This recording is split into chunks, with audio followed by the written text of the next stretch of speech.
Existe un mundo mejor. Quédate a disfrutarlo, que juntos somos un montón. Y a este montón que juntos somos, si dejamos de estar juntos no somos más el mismo montón, le proponemos a partir de este momento nuestro cotidiano ejercicio de radio.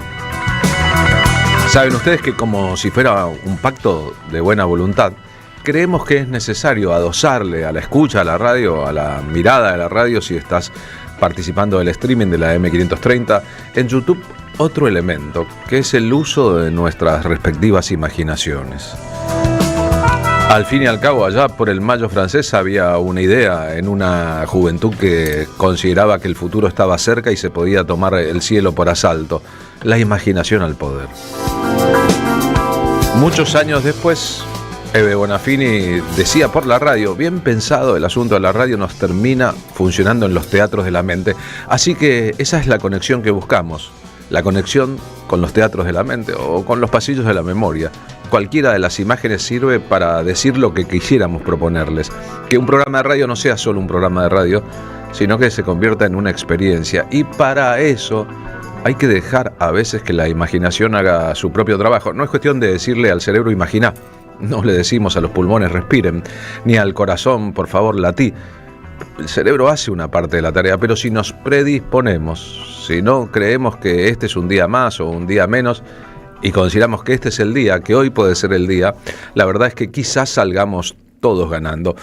Marina Lesser, ¿cómo va? Muy buenas tardes. Buenas tardes, Poli, para vos, para la audiencia, para todos y todas en la semana de mayo, ¿cómo van todos? Decimos todas? Bien que es un día de miércoles aquí en la zona de Congreso en la ciudad de Buenos Aires, pero a su vez un día de gente en las calles, ¿no? Bueno, es un día de miércoles y muy movido, hay sesión en el Congreso, está la sesión de diputados, juntaron quórum para ir en contra del pueblo, básicamente. Ahí tendremos a Pablo Hacker más adelante. Claro, van a condonar y estatizar las deudas de Sur y de Enor, cosas que ya, digo, en esta cuarta crisis de deuda nosotros que somos grandes, Carlos, ya hemos vivido, pero bueno, eso corta el subsidio a zonas frías, ley del 2021 del diputado Máximo Kirchner, y deja sin subsidio, o sea, viene el tarifazo para 4 millones de personas, lo que es muy angustioso para todos y todas aquellas que van a recibir el tarifazo en este invierno y van a pasar mucho frío. Así que no podemos escindir también que está la marcha de salud, porque hay un gran recorte y ajuste en salud, hay un rebrote de tuberculosis, te contaba el otro día, sí. Fui a la guardia del Fernández, no nos dejaron esperar en la sala de espera con mi madre para hacer un estudio porque no se podía permanecer en la sala de espera por el rebrote de tuberculosis. Y bueno, así estamos en un despliegue de un operativo policial que, como siempre vos y yo que venimos para la radio vemos, era un despliegue realmente desproporcionado, desmesurado. Descomunal, otra vez esta tarde, marcha de jubilados. Ahí tendremos a Martín Suárez más tarde. Por las cuadras, hordas de policías, como si estuviese militarizada la ciudad. Es realmente a veces muy triste, porque además lo que venimos escuchando estos días, también no sé si leíste la nota de Tiempo Argentino, es que el Poder Judicial partidario, asimétrico, gorila para describirlo, y misógino, consejo muy imparcial, muy parcial, con una animosidad muy fuerte con Cristina, están denunciando además de la proscripción injusta y de esta ilegítima condena que la tiene hace 337 días en San José 1111, también las restricciones, ¿no?, a las visitas. El agravamiento de las condiciones de detención de la presidenta, que tiene menos derechos que algunos genocidas. Eso mismo que estás diciendo. Así que todo ese combo, hoy, despertarse en Argentina, si sos jubilado, jubilada de la mínima, o sos un trabajador con un salario pulverizado, es complejo también sumarse porque no todos están reclamando en las redes sociales, en esa calle digital que a veces parece tener una temperatura distinta a la que uno ve por la calle si anda callejeando, que es cómo no somos un pueblo como el de Bolivia. Bueno, me acuerdo que decía, hay que luchar porque él no puede, por aquel que no puede más, por aquel que no tiene más fuerzas, por aquel que no está comiendo bien, por aquel que no está llegando a fin de mes o que tiene que elegir entre el remedio o los útiles para sus hijos, ¿no? Y entonces, en ese sentido, la resiliencia, la empatía y el poder seguir sacando fortalezas sabiéndonos en algún punto privilegiados porque trabajamos de lo que amamos y porque todavía tenemos compañeras y compañeras con quien juntarnos a pensar en qué hacer, ¿no? Es verdad, la doctrina del shock es eso que ha llovido sobre América Latina durante muchos años. Es más, empezó con el golpe de Estado contra el gobierno socialista de Salvador Allende en 1973. Eso dice Naomi Klein en un libro de doctrina sobre de qué se trata la política del shock. Nos quiere a todos deprimidos, entristecidos, aplastados, con una bota sobre la cabeza, y muchas veces lo logra en determinados periodos, pero 6 meses después de la asunción de un presidente muy de derecha en Bolivia ya tienen ahí la respuesta en las calles y la respuesta del mundo ante lo que ocurre,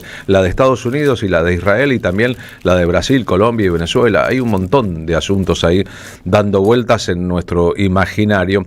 A veces retroceder y pensar sirve para comprender una época. Los cómplices de determinadas políticas de época ¿salen siempre indemnes en el futuro? ¿La sociedad olvida? Ayer lo mencionamos en un toque hacia el final del programa.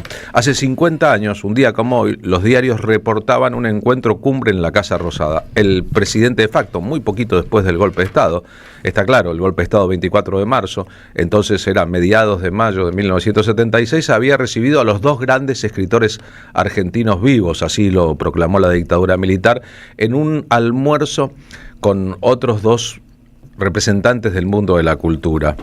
Si recordamos la canción que al año siguiente escribió Luis Alberto Spinetta, Los libros de la buena memoria, tenemos claro que Spinetta escribió esa canción después de un encuentro con Jorge Luis Borges.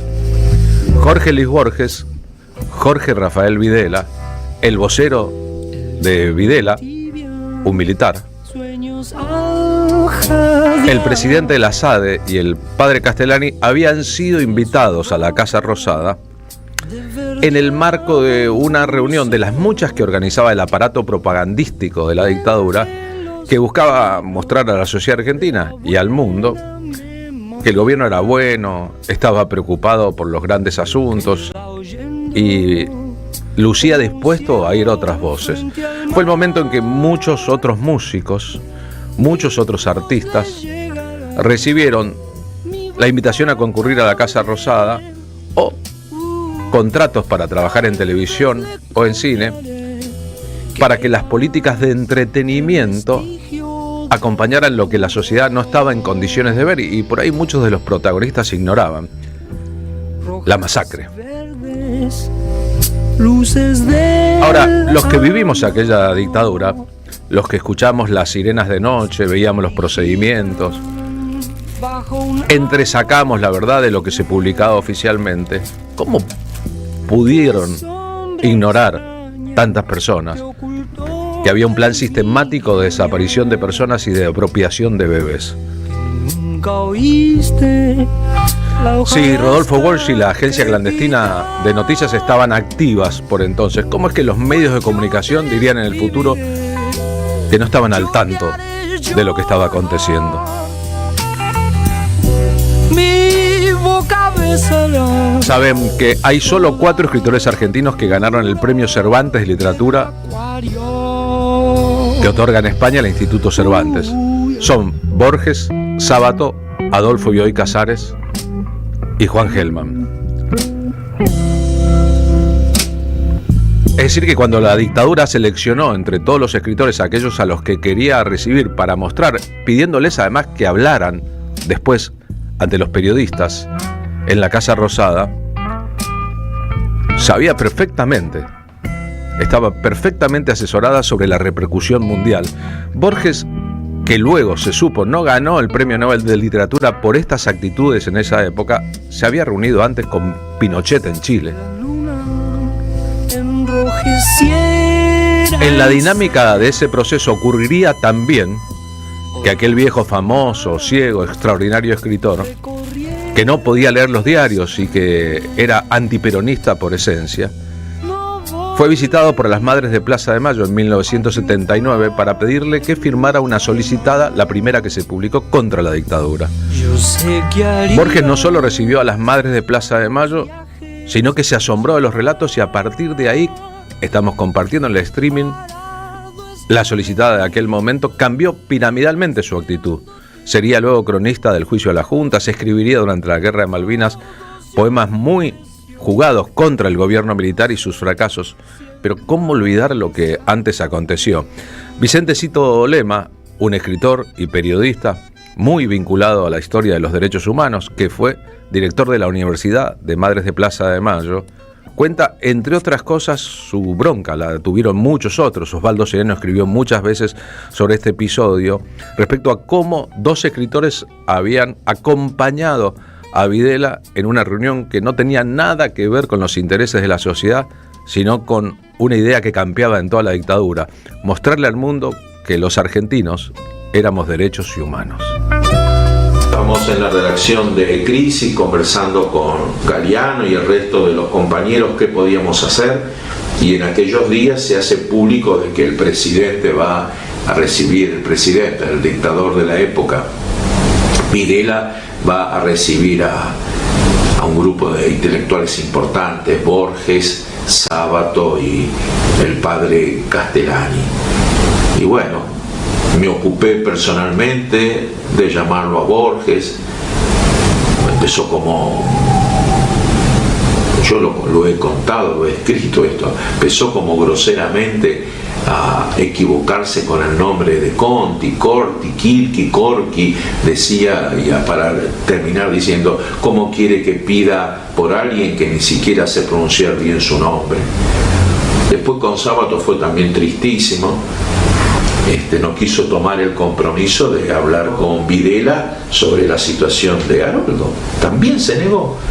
Y el padre Castellani, en el que casi nadie creía, fue uno de los pocos que creyó, le pedimos que fuera el entonces, que aprovechando que se encontrara con Videla, pidiera por Haroldo. Y no me olvido lo que dijo Castellani. Dice, por supuesto que yo no soy marxista, pero Haroldo lo conocí, dice, como docente, y era un ser hermoso.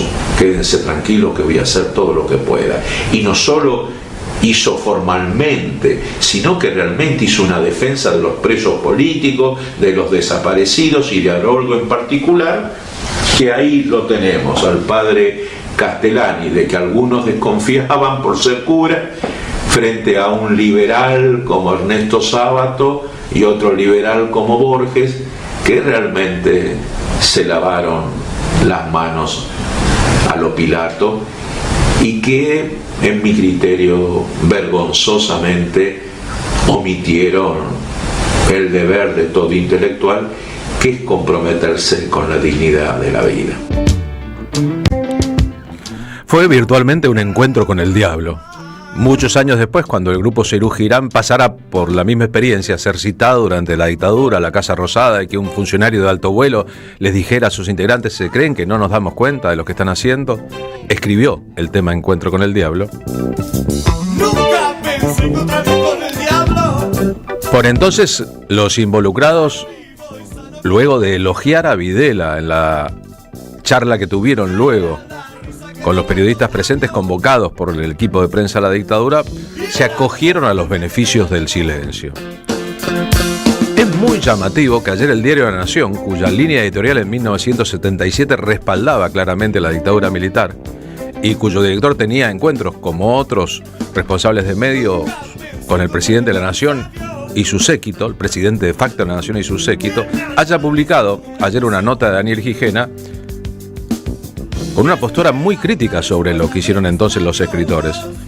En ese almuerzo de 2 horas, donde se habló de la ley del libro y de asesorías culturales en emisoras radiales, también se pidió por la vida del escritor secuestrado el 5 de mayo de 1976, Haroldo Conti, y por la liberación del escritor mendocino Antonio Di Benedetto, apresado en su despacho del diario mendocino Los Andes el mismo día del golpe y que recién fue excarcelado en septiembre del 77 tras sufrir torturas, dice la nota del diario La Nación.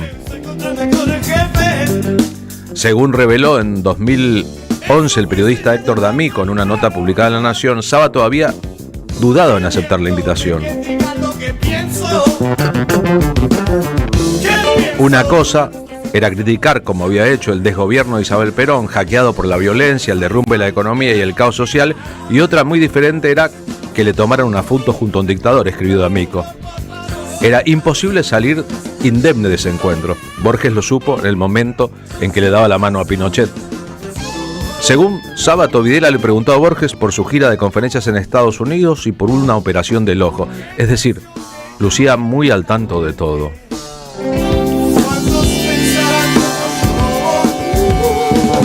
Algunos que estudiaron la situación contarían después la idea de que fue un encuentro con el diablo es del historiador Felipe Piña, cosas que no fueron las que ocurrieron exactamente en la reunión.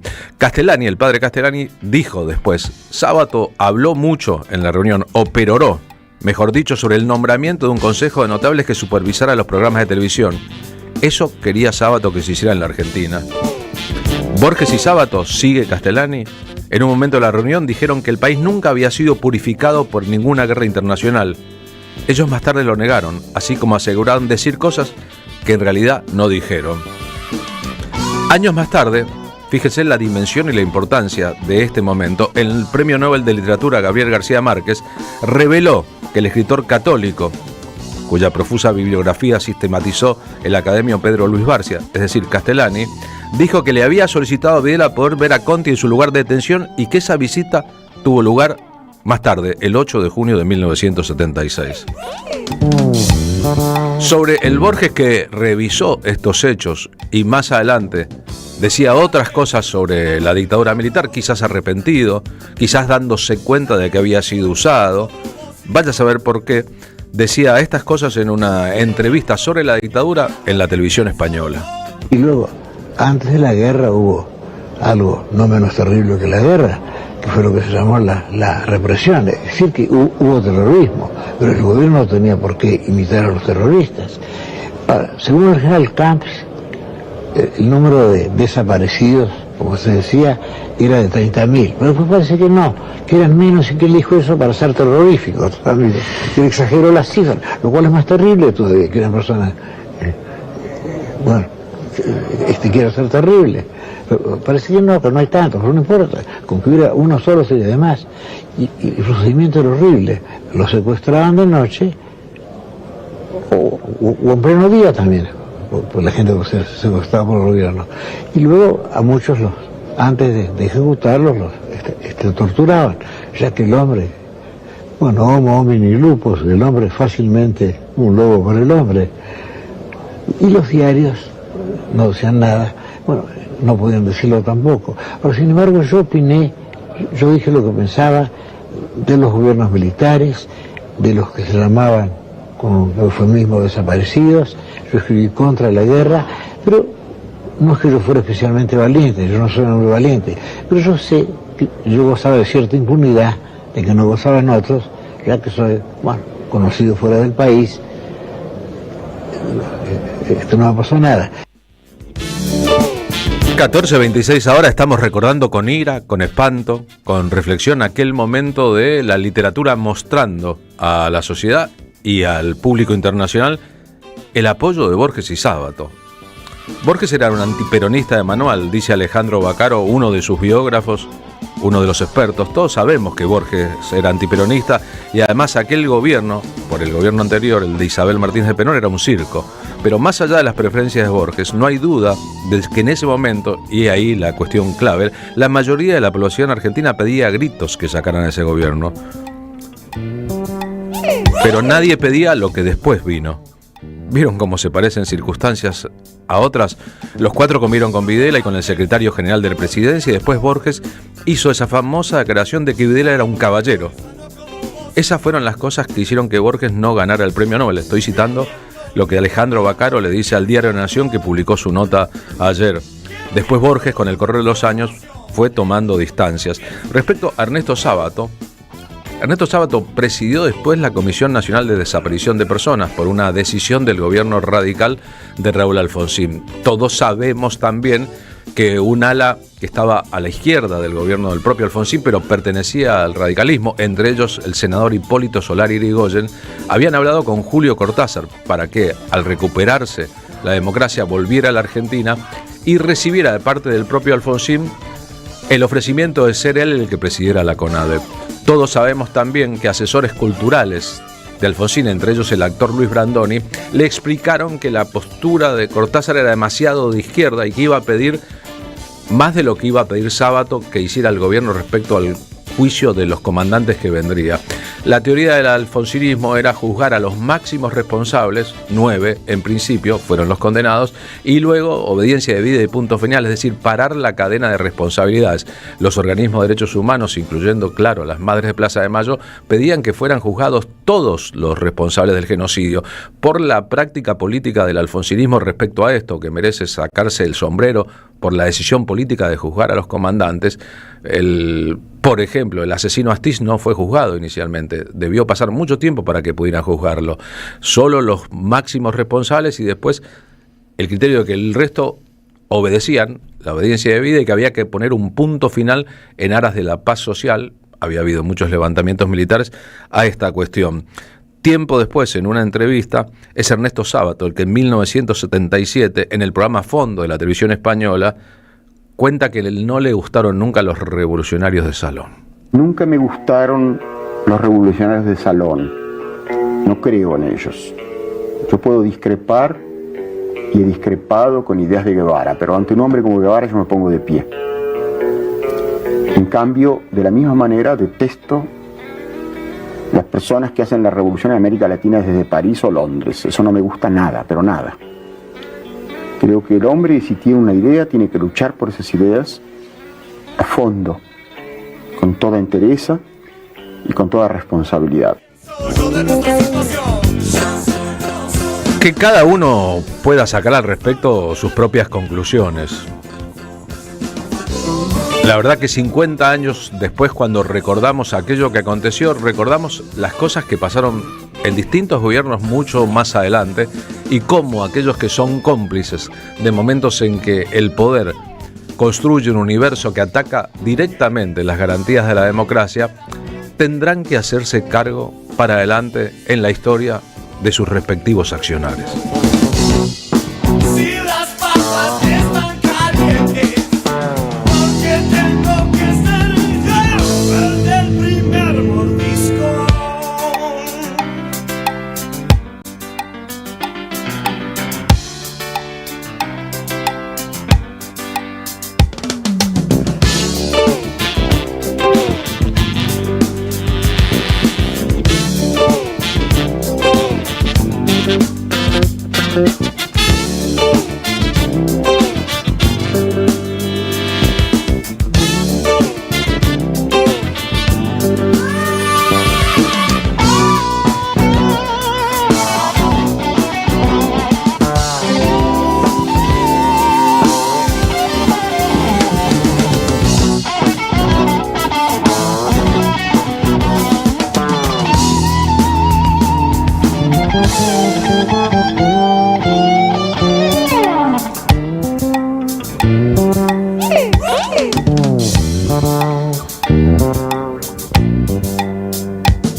Nunca pensé encontrarme con el diablo, tan vivo y sano como vos y yo, pidiéndome que diga lo que pienso. ¿Qué pienso yo de esa situación? Esto es lo que yo pienso, nena.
Levantamos la voz de los que luchan, sin perder la ternura. La tarde con Carlos Polimeni, en AM 530, la radio de las Madres de Plaza de Mayo. A las 14:33, Marina, nos vamos rumbo a la calle con Bueno. Martín Suárez en el Móvil 1. Y después te cuento qué traje para hoy. Por supuesto. Martín, ¿cómo va? Buenas tardes. ¿Cómo te va, Carlos? Así es, estamos llegando a Plaza de Mayo con esta multitudinaria marcha de defensa de la salud pública que comenzó en horas cercanas del mediodía en las puertas del Ministerio de Salud de la Nación, y ahora estamos llegando a la Pirámide de Mayo, a la Plaza de las Madres, a esta plaza que cada día está más revolucionada por todo lo que está pasando a nivel nacional, pero también en el interior profundo del país que se siente, y están muchos representantes del interior del país, porque la crisis llega a los sectores más inhóspitos de la República Argentina. Están encabezando esta movilización en este momento los principales referentes, quienes convocaron desde el Movimiento del Derecho al Futuro. Está Nicolás Kreplak, está Hugo Cachorro Godoy, también de la CTA Autónoma, están todos los referentes sindicales que van a hablar al público en breve, nada más para darle el cierre definitivo a la movilización de hoy. Te cuento cómo está la situación. Con la leyenda no al ajuste en la salud pública, están encabezando esta columna que ya está aquí instalada en las puertas de la Pirámide de Mayo. Estamos, Rodolfo, en vivo para M530. Una palabrita, sé que ya termina el acto. Una reflexión de la jornada de hoy. Rodolfo, una marcha multitudinaria en defensa de la salud pública. Si continúan los recortes presupuestarios del gobierno nacional que encabeza Javier Milei, nos conducen hacia una catástrofe sanitaria en toda la Argentina. El 80% de las obras sociales están desfinanciadas, no hay vacunas, no hay medicamentos, la Argentina se está enfermando. ¿Y cómo se sale de esto, Rodolfo? Luchando, peleando, ya más de la mitad de los argentinos quiere que este gobierno cambie. Con este gobierno no hay perspectiva de mejora. La palabra del secretario general de ATE Nacional, Rodolfo Aguiar, que está encabezando también la marcha junto a otros referentes sindicales. Estamos con Cachorro Godoy en vivo para M530. Hugo Cachorro Godoy, secretario de la CTA Autónoma. Bueno, una reflexión, Hugo. Milei mata, está destruyendo el sistema sanitario, por eso nuestro pueblo defiende este derecho. Por eso estamos en las calles inundando la Plaza de Mayo y las plazas de todo el país. Hay que defender la salud pública y estamos acá con todo el foro sanitario, trabajadores, profesionales, técnicos, auxiliares, pero también con toda la comunidad, los familiares, todos los que defienden la salud pública que Milei está destruyendo. Decimos basta, hay que salir a las calles para defender derechos fundamentales como es la salud gratuita y en responsabilidad del Estado. El martes la marcha federal universitaria, hoy la marcha en defensa de la salud pública. Parece que el gobierno no quiere escuchar, ¿no? Y en junio vamos a unificar todas estas luchas, volviendo aquí a esta plaza y a todas las plazas del país. En junio es una primicia eso. ¿De qué? La salud pública, la educación pública, la soberanía de la nación y el derecho de nuestro pueblo a expresarse va a seguir multiplicándose. ¿Qué fecha de junio, Hugo? Estamos entre el 3, van a ser la marcha de mujeres y diversidades, el día de Ni Una Menos, pero ese día habremos de instalar y a lo largo de esa semana, entre el 3 y el 10, se multiplicarán las acciones y volveremos a estar acá en la plaza. Gracias, Hugo. La palabra de Hugo Cachorro Godoy, el secretario general de la CTA Autónoma, hablando en el aire de la 530. Bueno, ya está terminando este acto. Unas palabras sin equipo de sonido presente aquí en la Plaza de Mayo de Nicolás Kreplak, que se está dirigiendo al público. Vamos a acercarnos, permiso, chicos, estamos en vivo, permiso. Bueno, ahí lo tenemos, a ver, a Nicolás, si lo podemos... Nicolás, para el aire de la 530 en vivo, un segundo nada más. Bueno, está cerrando el acto, después de haber marchado durante una hora aproximadamente desde las puertas del Ministerio de Salud de la Nación, ya está concluyendo, así que esta fue la jornada de lucha en defensa de la salud pública, y como adelantó Hugo Cachorro Godoy, querido Carlos, en junio, parece que el 3 de junio, el mismo día que va a marchar las mujeres, las diversidades, se van a unir todas las luchas también aquí en Plaza de Mayo. Bien, la idea de unir todas las luchas, Martín, gracias, excelente laburo ahí en vivo. Por otra parte, en un rato comienza la marcha de los jubilados frente al Congreso, donde se está tratando además las variaciones en la ley de salud. Sí, están los jubilados también marchando aquí en esta multitudinaria marcha que es multisectorial, Esto hay que dejarlo bien en claro, acá no hay trabajadores de la salud, no hay pacientes, no hay integrantes solamente del sistema de la salud pública, como el martes tampoco hubo universitarios, docentes o estudiantes, sino que es multitudinaria, multisectorial y todo el pueblo está presente. Los jubilados también están acá y después se van a ir marchando nuevamente hacia Plaza Congreso. Carlos. Abrazo para vos, Martín, gracias. Hasta luego. Martín Suárez reportando en vivo la actualidad de las calles, repletas de gente en el centro de la ciudad de Buenos Aires, protestando contra las políticas del gobierno de Javier Milei, lo muestren o no los medios hegemónicos de comunicación, es la realidad que está ahí, cualquiera puede percibir.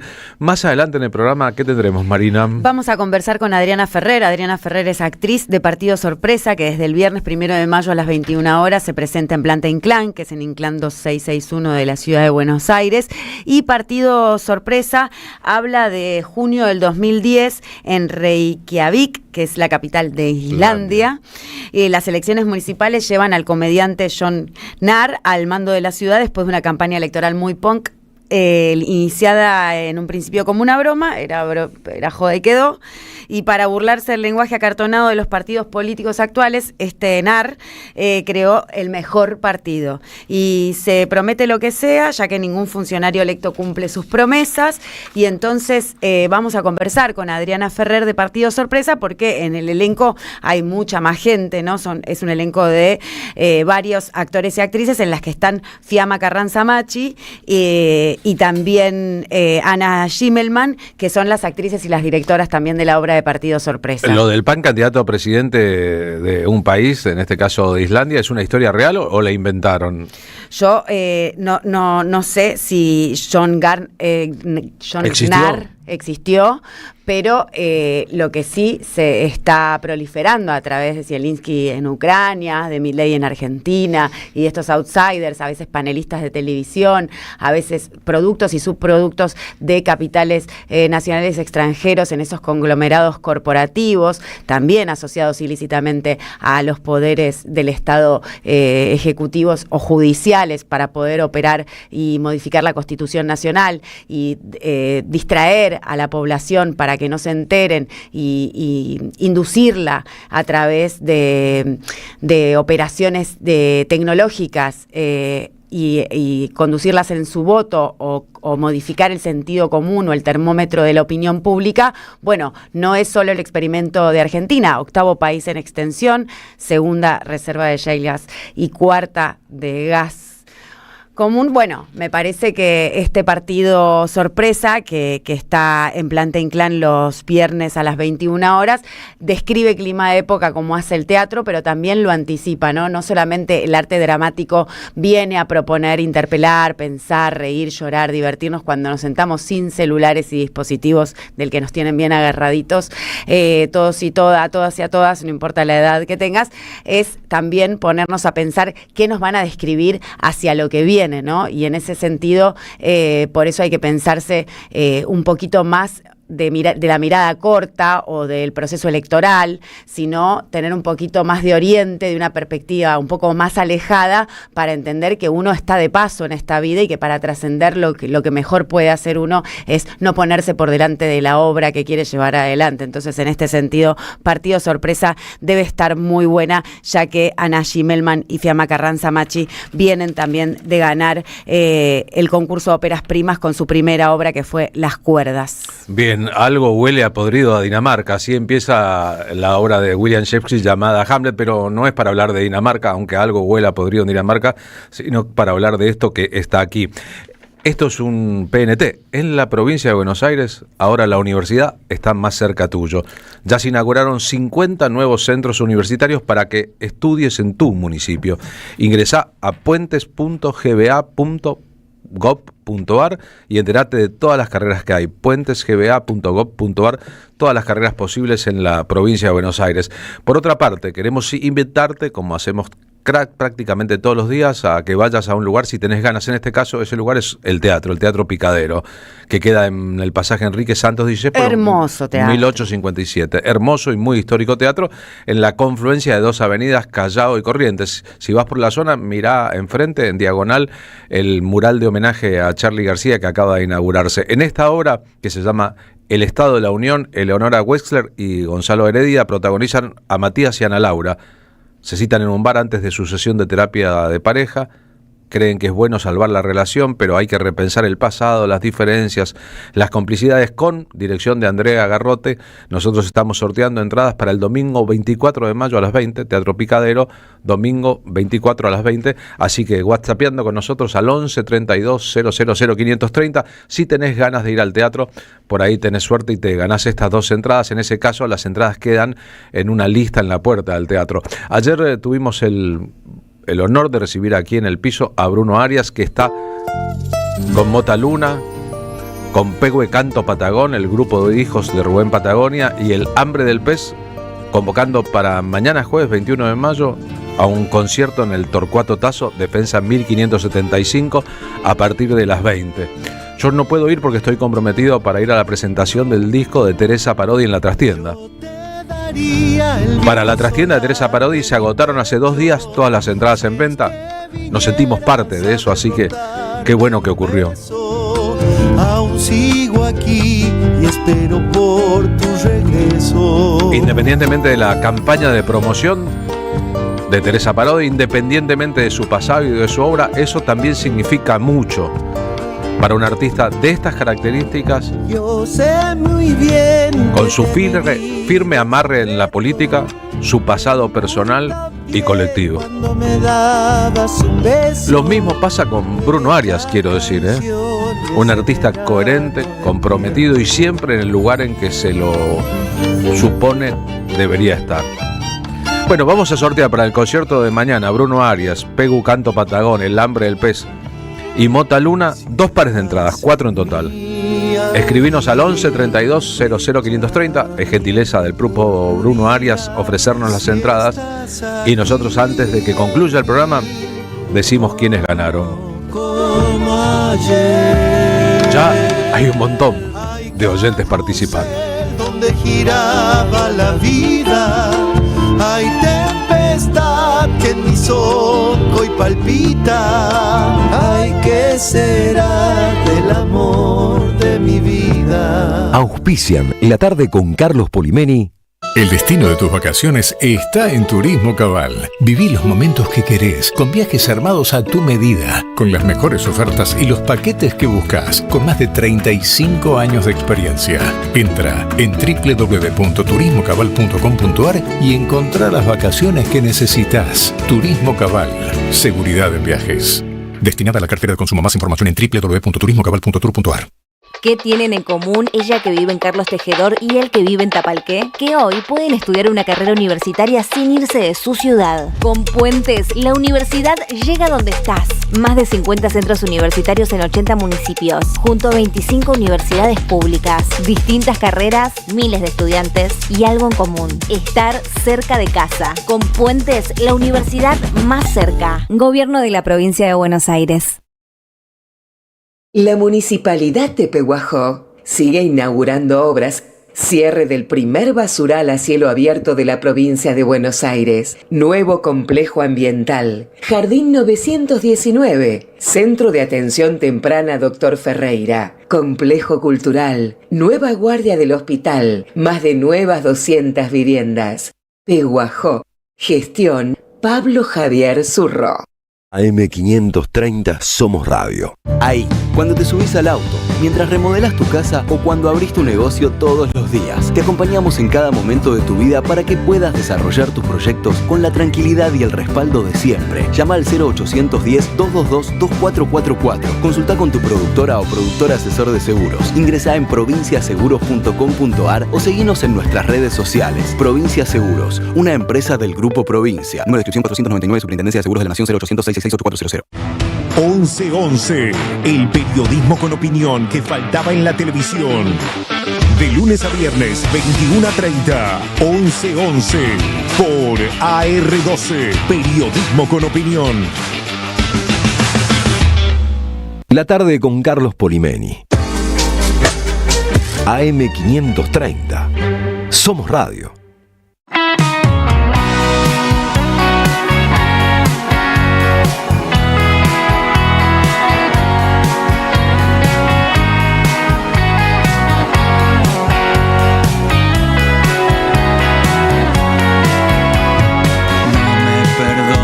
Los ojos y tampoco la ceguera. No me perdonas ser cojo ni andarín en primavera. No me perdonas la herida, no me perdonas la suerte, no me perdonas la vida, ni me perdonas la muerte. Déjame en paz, déjame. Conciencia que todo nombra, déjame. Hay que tener paciencia, déjame. Con esta sombra quiero vivir tranquilo con tu presencia. Yo soy un tipo normal, trátame con otra ciencia. La semana pasada, el viernes exactamente, tuvimos el placer de presentar aquí en la M530 este tema, Déjame en paz. Solo que me descanso. Una canción compuesta e interpretada conjuntamente por Alejo Stivel y Silvio Rodríguez. Como cualquiera he pecado, como cualquiera lo asumo. Silvio Rodríguez desde La Habana, Alejo Stivel desde Madrid. Ni menos ni más que uno. Para quien no lo supiera, Alejo Stivel, hijo de David Stivel, vive hace más de 40 años en España. Fue voz del grupo Tequila, un grupo clave, ahí estaba también Ariel Roth, de lo que se conoce la transición española desde la dictadura rumbo a la democracia. Y entre muchas cosas que ha hecho se destaca como un brillante productor de discos. Productor de artistas como Joaquín Sabina, El Canto del Loco o La Oreja de Van Gogh, entre más de 200 discos producidos. Ten piedad de mí. Actualmente, por ejemplo, está trabajando en un homenaje a María Elena Walsh con sus canciones. Es productor del disco y está rodeado en ese disco de muchísimos otros grandes de la música iberoamericana, como el propio Silvio Rodríguez, como Joan Manuel Serrat, como Joaquín Sabina.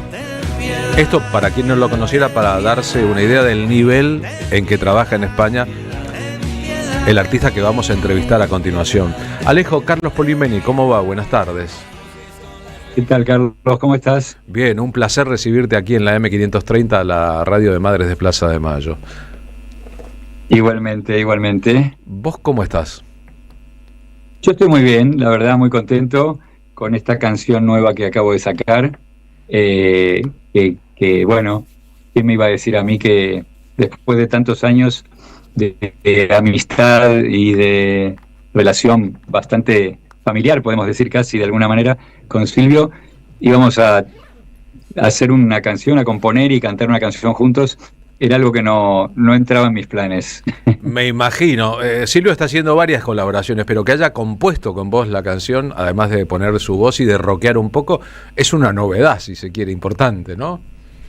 Sí, hay muchas novedades en esta canción, porque una es la que estás diciendo, que es rockear. Él nunca había rockeado. De hecho, él me manda la letra, y cuando yo le mando la letra con la música, ya que le puse yo pensaba, bueno, me va a decir, muy linda, Alejo, está muy buena, pero yo no voy a cantar eso que no entra dentro de mis esquemas, no me siento cómodo cantando eso. Y sin embargo, en el WhatsApp, el mensajito fue muy sintético y muy claro. Me gusta el rock and roll, me puso.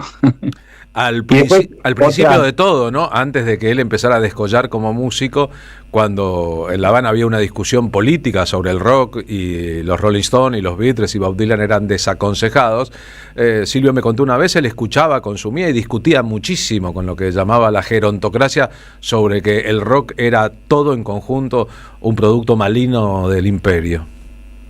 Sí, él siempre fue admirador e incluso uno de sus grandes ídolos es Bob Dylan. Él sabe muchas canciones, las letras y todo. Incluso tuvo una banda de rock él, pero muy, muy jovencito, antes de grabar. Mira, mi viejo y mi vieja fueron a Cuba de jurados del Premio Casa de las Américas en el año 66. Yo era muy chiquito. Y cuando volvieron, trajeron el primer simple que había grabado Silvio y Pablo, era un EP en realidad, 2 canciones de cada lado, que lo habían grabado ahí en la Casa de las Américas y lo había editado en la misma Casa de las Américas, o sea, digamos, antes de empezar realmente su carrera. Y yo me acuerdo de esas canciones y ya eran trovas, ya eran, o sea, era la era está pariendo un corazón y Ho Chi Minh, y del otro lado estaba Pablo haciendo Pobre del Cantor y no me acuerdo la otra. Con lo cual ahí tendrían 19, 20 años y ya eran cantautores, pero antes hubo muy poquito tiempo donde él me contó y me mostró fotos de él tocando rock, pero bueno, digamos que no llegó a cuajar, ¿no? Pero sí que le gustaba, pero esta es la primera vez que canta rock realmente él. Y sí, la otra novedad es esa que compusimos juntos. Yo no sé si ha compuesto alguna, no se lo tengo que preguntar, no le pregunté si en algún momento ha compuesto otra canción con alguien, pero bueno, él Es verdad, si hubiera hizo sido la letra, si esta hizo fuera la música. primera, es un gran elogio a vos y a la amistad, ¿no?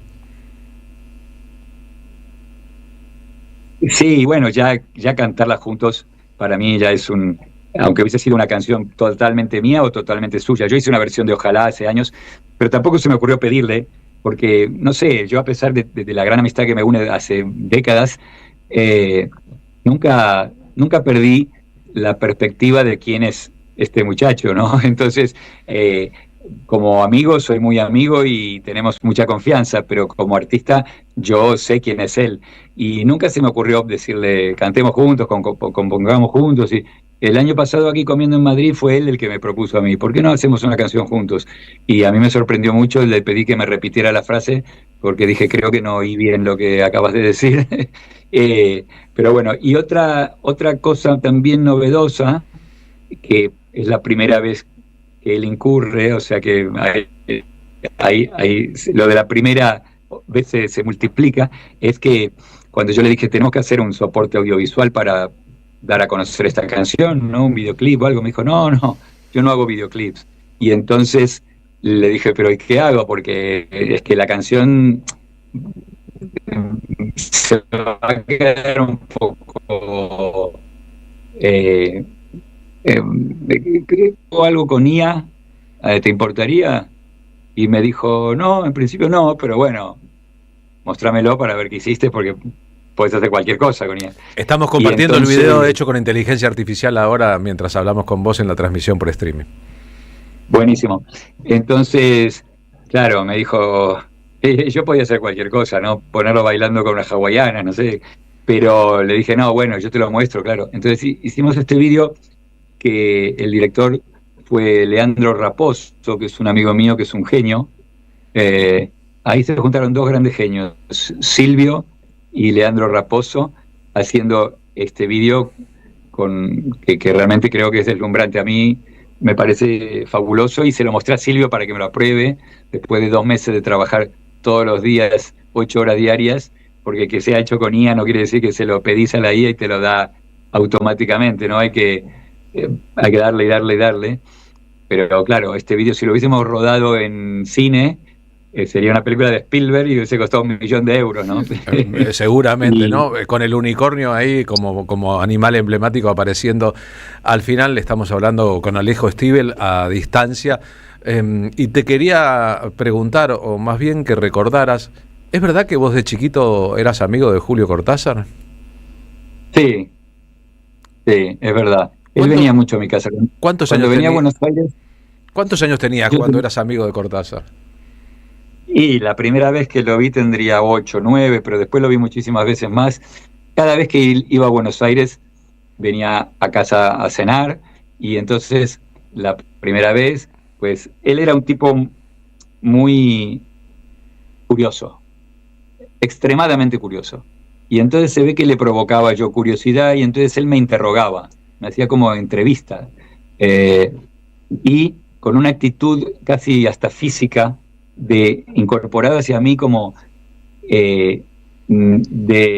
deglutía lo que yo le decía y lo asimilaba y lo guardaba en su disco duro, ¿no? Yo creo que eso es una sensación que yo tenía, pero de la cual no era consciente, y que me hice consciente más adulto, pero yo me daba cuenta que... Y entonces de repente un día me dijo, ¿por qué no te venís a tomar el té a casa mañana? Ahí ya tendría yo como 10. Y entonces me fui a tomar el té a su casa, que tenía un departamento él en la calle de Santa Fe y Ascuénaga, en la esquina de Santa Fe y Ascuénaga, un 6º piso. Y entonces yo salí del cole, de 4º grado, no sé, 5º grado, no sé a cuál iba, y me tomé el colectivo y dije, le voy a llevar un regalito. Y le compré un disco de Leonardo Fabio, que el primer disco de Leonardo Fabio que había salido, que a mí me encantaba porque cantaba el tema de Pototo, el tema de Almendra. Para saber cómo es la soledad. Sí, que yo lo grabé después en un disco porque es una canción que siempre me encantó. Pero la canción de él era muy buena porque resulta que él era amigo de este pibe que se supone que se había muerto y después resulta que no se había muerto. Sí, claro. Pero le sirvió de inspiración a Spinetta creer que había muerto. La fake news, ¿no? de su muerte. Y entonces yo le llevé ese disco. Bueno, era el de Ella ya me olvidó, y Fuiste mío un verano, todos estos que a mí me causaba mucha gracia. Y se lo llevé así como ocurrencia, y entonces él me regaló un disco donde él recitaba sus cuentos, sus relatos. Había un lado, era todo un vinilo, que todo el lado era Torito, el cuento del boxeador que está ya medio loco en un... Justo Suárez, el Torito de Matadero, sí. Sí, y después del otro lado tenía el tío que se compra la reposera de 1 metro cuadrado de campo y la reposera, y entonces vienen los venezolanos buscando petróleo, y justo el petróleo está debajo de su reposera, que él solo quería poner la reposera y el calentador Primus y tomar mate y leer, y entonces le ofrecen fortunas y él dice, no, pues si yo solo quiero hacer esto, no necesito más. Bueno, en fin, y aquel de las palabras raras, las melínfluas, no me acuerdo cómo era. Pero bueno, nada, y entonces ahí nos hicimos muy amigos, y después, a pesar de la diferencia de edad, él también, como buen cronopio, era un tipo que a su vez, dentro de todo su espectro, y de un tipo totalmente genial, evolucionado, culto y, bueno, con una mente desarrollada, también era un poco un niño. Entonces yo creo que conectábamos ahí, en algún punto él conectaba conmigo y yo con él, porque yo era muy adulto de pequeño y él era muy niño. Y después estuve varias veces veraneando en su casa de aquí de la Provence, en Francia. Tenía una casa en un pueblito que se llama Signon. Sí. Y yo he ido ahí también a pasar veranos, y cuando venía a Madrid también, cada vez que venía a Madrid, venía a casa, nos juntábamos. Perdí una pena, ¿te acordás que los contestadores automáticos iban con un cassette primero, no? Bueno, ya hay mucha gente que no debe saber ni lo que es un contestador automático, pero... y entonces, un día, esos contestadores quedaron caducos, ya vinieron unos con unos no sé qué, ya después se acabaron los contestadores porque ya era online, ya estaba metido dentro de la línea, y los cassettes quedaron ahí en mi casa, y un día, tirando cassettes, que tenía de miles de maquetas y cosas, que dije, tengo que tirar, porque tenía como 1000 cassettes, y digo, tengo que dejarlo en 100 por lo menos. Entonces los iba oyendo en el coche, y un día oí uno y era el contestador automático, y venía un mensaje de él, muy lindo. Viste que uno no atendía a veces el teléfono, y entonces la gente decía, ¿estás por ahí? Si estás ahí, atendé, ¿viste? Porque uno quería escuchar primero quién estaba llamando para no llevarse sorpresas. Y entonces estaba un mensaje de él muy lindo, y lo perdí con un coche que dejé tirado en la calle. Y es irrecuperable eso. El disco que estás produciendo de homenaje a María Elena Walsh, ¿de qué impulso salió? Bueno, esto tengo que retrotraerme inevitablemente y contarte una historia un poquito más larga, que es que cuando María Elena Walsh, la Sony, le ofrece venir a España y sacar sus discos aquí, y hacer conciertos y hacer una carrera en España, digamos, ¿no? Ella no era conocida en España. Le dicen, si venís aquí vas a tener el mismo éxito que en Argentina. Y ella dice, ya, pero yo no me quiero ir. Para eso me tengo que ir 1 año o 2 a España y no quiero irme tanto tiempo. Entonces, esto era previo a la dictadura, obviamente. Después se tuvo que ir un tiempo. Y entonces dijo, yo les ofrezco hacer un casting y elegir una tía que cante mis canciones. Y que después ella se gane el dinero de los conciertos, yo me conformo con los derechos de autor. Que iban a ser muchos, evidentemente. Y entonces, esta mujer se llama Rosa León. Claro. Rosa León venía de hacer canción de protesta. Ella era del PC y cantaba canción de protesta y tenía mucho éxito como cantante de protesta porque ese era el momento, ¿no?, de la canción de protesta, el tardofranquismo que se llama, los últimos años de Franco. Es verdad, es quien estrenó al alba de Luis Eduardo Aute, por ejemplo, ¿no? Exactamente, porque Aute todavía no cantaba, era solo compositor y le dio esta canción a ella y fue un éxito brutal que todavía hoy la gente se acuerda porque además ahí Aute estuvo muy pillín porque como se llama al alba y justo coincidió con unos fusilamientos que hizo Franco antes de morir y se supone que los fusilamientos suelen ser al alba.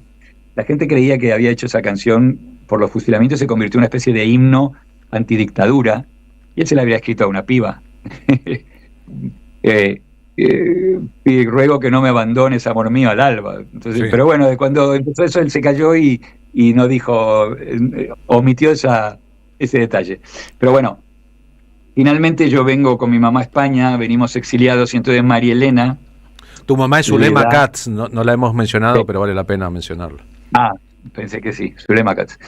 Venimos con mi mamá y entonces María Elena nos da una carta para esta muchacha Rosa León, que era su amiga de aquí, digamos, de España, como diciéndole, aquí va Alejo y Zulema, que son como mi hermana y mi sobrino, recibílos y tratalos un poco bien y dale un poco de cabida, que no conocen a nadie y llegan en una situación muy delicada, muy frágil.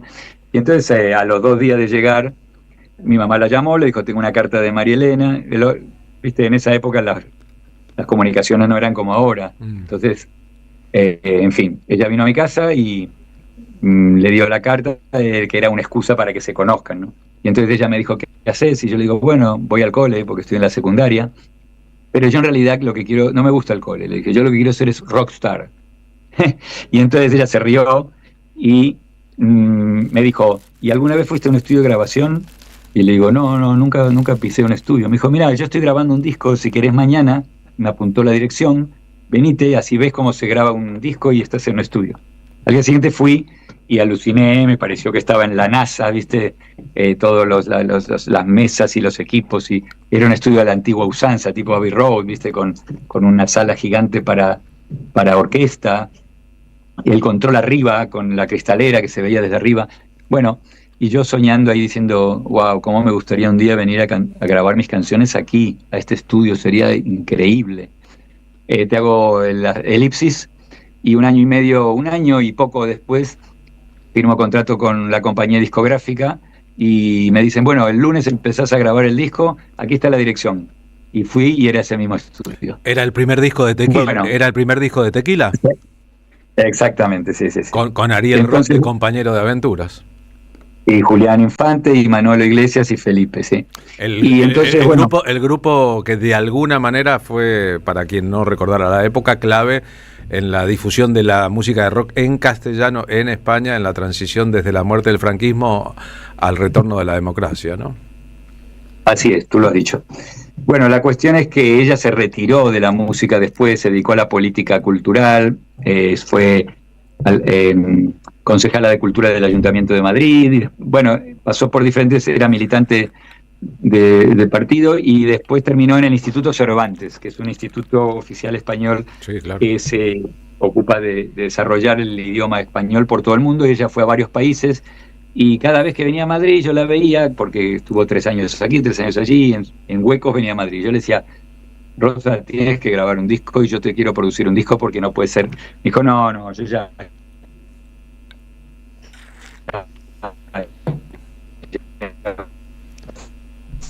Se empezó a cortar un poquito la transmisión ahí, es el Zoom, estamos en comunicación con Alejo Estíbal desde España, a ver si la recuperamos. No, entonces sigamos escuchando un poco Déjame en paz, el tema con Silvio Rodríguez que está difundiendo el propio Alejo Stivel. Y es un gran lanzamiento y tratamos de recuperar esta conversación. Con esta sombra quiero vivir tranquilo con Ya verán que por los asuntos de su propia vida, de su propia familia, Alejo Stivel ha desarrollado una tarea en el mundo de la cultura muy grande, con un pie en el rock y la producción. Esa impresión de entrar por primera vez a un estudio de grabación de la mano de Rosa León y después volver con un grupo propio, etcétera, ha presidido el resto de su existencia. ten piedad, Tiene un programa de radio en una FM de España, Rock FM, Música para Animales se llama, contando historias, conexiones, anécdotas desde su mirada. Es una mirada personal y la de un melómano. no juzgues con las leyes de los dioses a este simple mortal.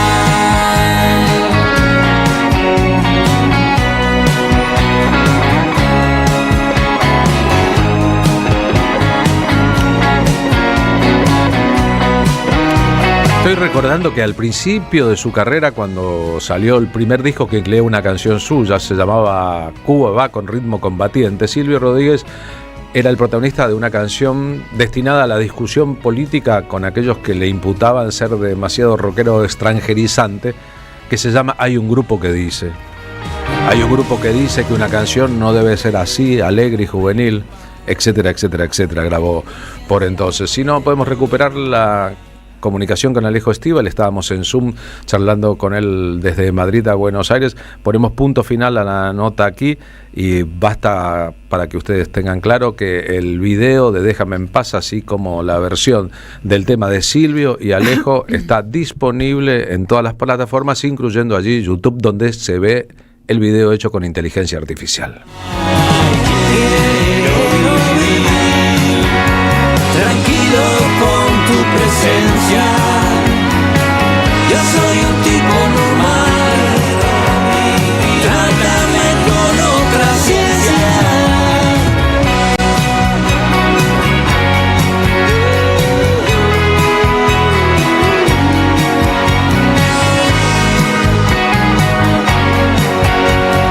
Trátame con otra ciencia, con otra ciencia.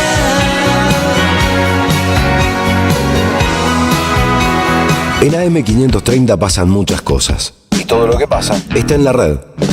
Somos Radio AM530 en YouTube. Entérate de lo que pasa. AM530. Somos redes. Somos radio. Hay un lugar donde todo invita a quedarse. Un destino para disfrutar en cada momento.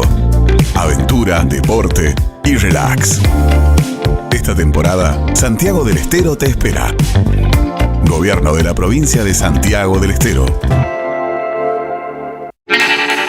Los engranajes, obra que plantea desde el humor y la ironía los dilemas que deben enfrentar los distintos personajes que trabajan en una corporación empresaria. Escrita y dirigida por Natán Kuznir, todos los domingos a las 18 horas en el Teatro Border. Entradas www.border.com.ar. No se la pierdan. Colección Tapas que hicieron historia presenta su octavo libro.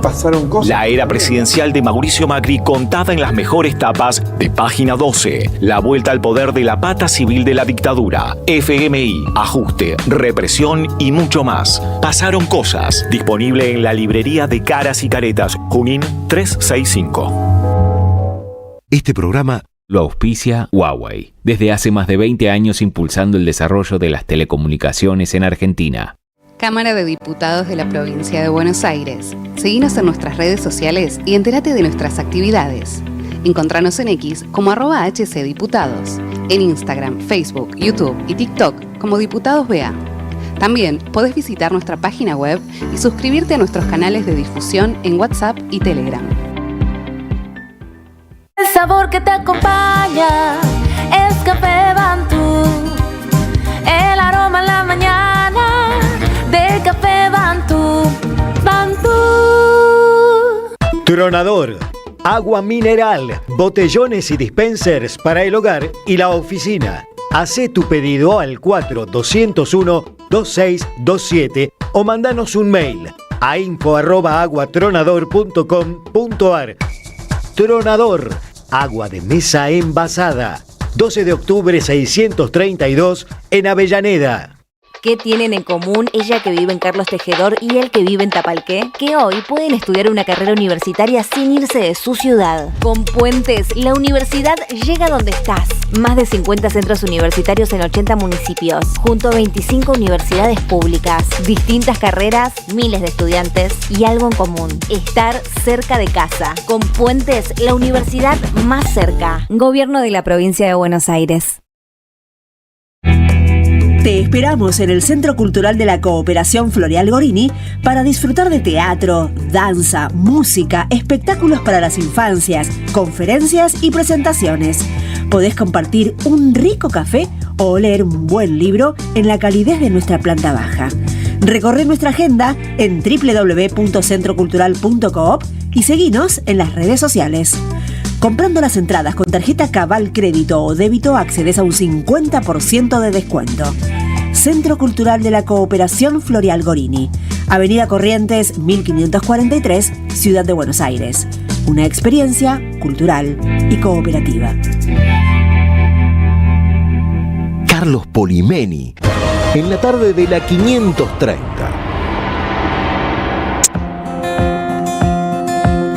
15 y 13 minutos, nos vamos rumbo a la columna de nuestro compañero Juan Carlos Junio, secretario general del Partido Solidario, además de director del Centro Cultural de la Cooperación, que habitualmente nos ayuda a pensar en esta tarde de miércoles. Juan Carlos, ¿cómo va? Bien, ¿qué tal? ¿Cómo va? Bueno, un poco con cierta alegría estoy viendo la manifestación del sector de salud. Reacciona frente a la política de ajuste del gobierno, pero este es un evento que hay que enmarcarlo en todo lo que viene ocurriendo en este sentido el último mes, ¿no? Desde el 24 de marzo, paro de la CGT, la gran manifestación universitaria, en fin, ahora esta jornada. Pero yo lo que quiero significar desde un punto de vista democrático, y no como una expresión, yo diría, rutinaria, sino con un claro sentido de lo que implica la vida democrática en nuestro país, lo que se observa es una reacción frente a estas manifestaciones callejeras de gran parte de la ciudadanía, que son legítimas porque están planteando cuestiones presupuestarias vitales. Lo que hay es una respuesta autoritaria de intolerancia por parte del Poder Ejecutivo, e inclusive por parte del Parlamento, que está sujeto, una buena parte de los parlamentarios, a la extorsión del gobierno nacional, y que el Poder Judicial tampoco se hace eco de los reclamos de la ciudadanía. El ejemplo más claro es el de la falta de fondos a la universidad, a la discapacidad. Por lo tanto, nos encontramos con una crisis del sistema democrático, ya que tenés un poder ejecutivo cada vez más autoritario, intolerante y agresivo. Un poder legislativo sometido a la extorsión de un poder ejecutivo y un poder judicial que en su desprestigio también se encuentra bastante inerme. Así es que, bueno, creo que nos encontramos con estos dos polos, un crecimiento de la reacción del pueblo, principalmente en las calles, y como respuesta un sistema democrático que se deteriora producto del autoritarismo del Poder Ejecutivo. Además, el Poder Ejecutivo, del punto de vista, yo diría, conceptual, se la pasa al presidente de la Nación en un raíz de acusaciones y descalificaciones a todos los sectores de la sociedad. Uno de ellos, por supuesto, es el del periodismo al que vive insultando y agrediendo, pero también lo hace con la mayoría de los sectores de la sociedad que reaccionan. Por eso, en fin, creo que lo que nos vamos deslizando a una suerte de sistema de excepción, donde las necesidades del pueblo lo que encuentran como respuesta es un sistema cada vez más intolerante y autoritario. Es decir, la gente, el pueblo, la sociedad se expresa en las calles y se expresa de todos los modos posibles, pero encuentra a un poder que es sordo, que hace que es sordo, no quiere oír, no oye, no responde y no está al servicio de los intereses de aquellos que en parte votaron al propio presidente Milei. Sí, efectivamente, lo cual es, insisto, muy preocupante porque los que necesitan, la historia, Carlos, creo que demuestra que los que necesitan del sistema democrático para poder expresarse, para ampliar sus derechos, para lograr vivir mejor, son las grandes mayorías nacionales, sociales, culturales, no las minorías. Las minorías, la historia demuestra que pueden vivir en democracia si la modelan y la condicionan, y si no pueden vivir sin democracia en un sistema autoritario, inclusive con dictaduras. Por lo tanto, cuando, como decía antes, yo mencionaba el tema de la democracia, no es una cuestión semántica de adorno, sino que nos interesa, me preocupa mucho, interesa mucho que se recorte, que se achique los espacios democráticos, porque en realidad lo que nosotros necesitamos es ampliarlos. Por eso nosotros tenemos que defender la democracia de los ataques de todo tipo, entre ellos el demérito de la democracia como mensaje de las minorías, ¿no? Sin lugar a dudas. Juan Carlos, gracias, Chao, hasta pronto. Juan Carlos Junio, diputado nacional con mandato cumplido, que además en este mes de mayo, próximamente viene su mes, el mes de junio, nos ayuda a pensar. Somos memoria. Somos radio. Carlos Polimeni, en la tarde de la 530.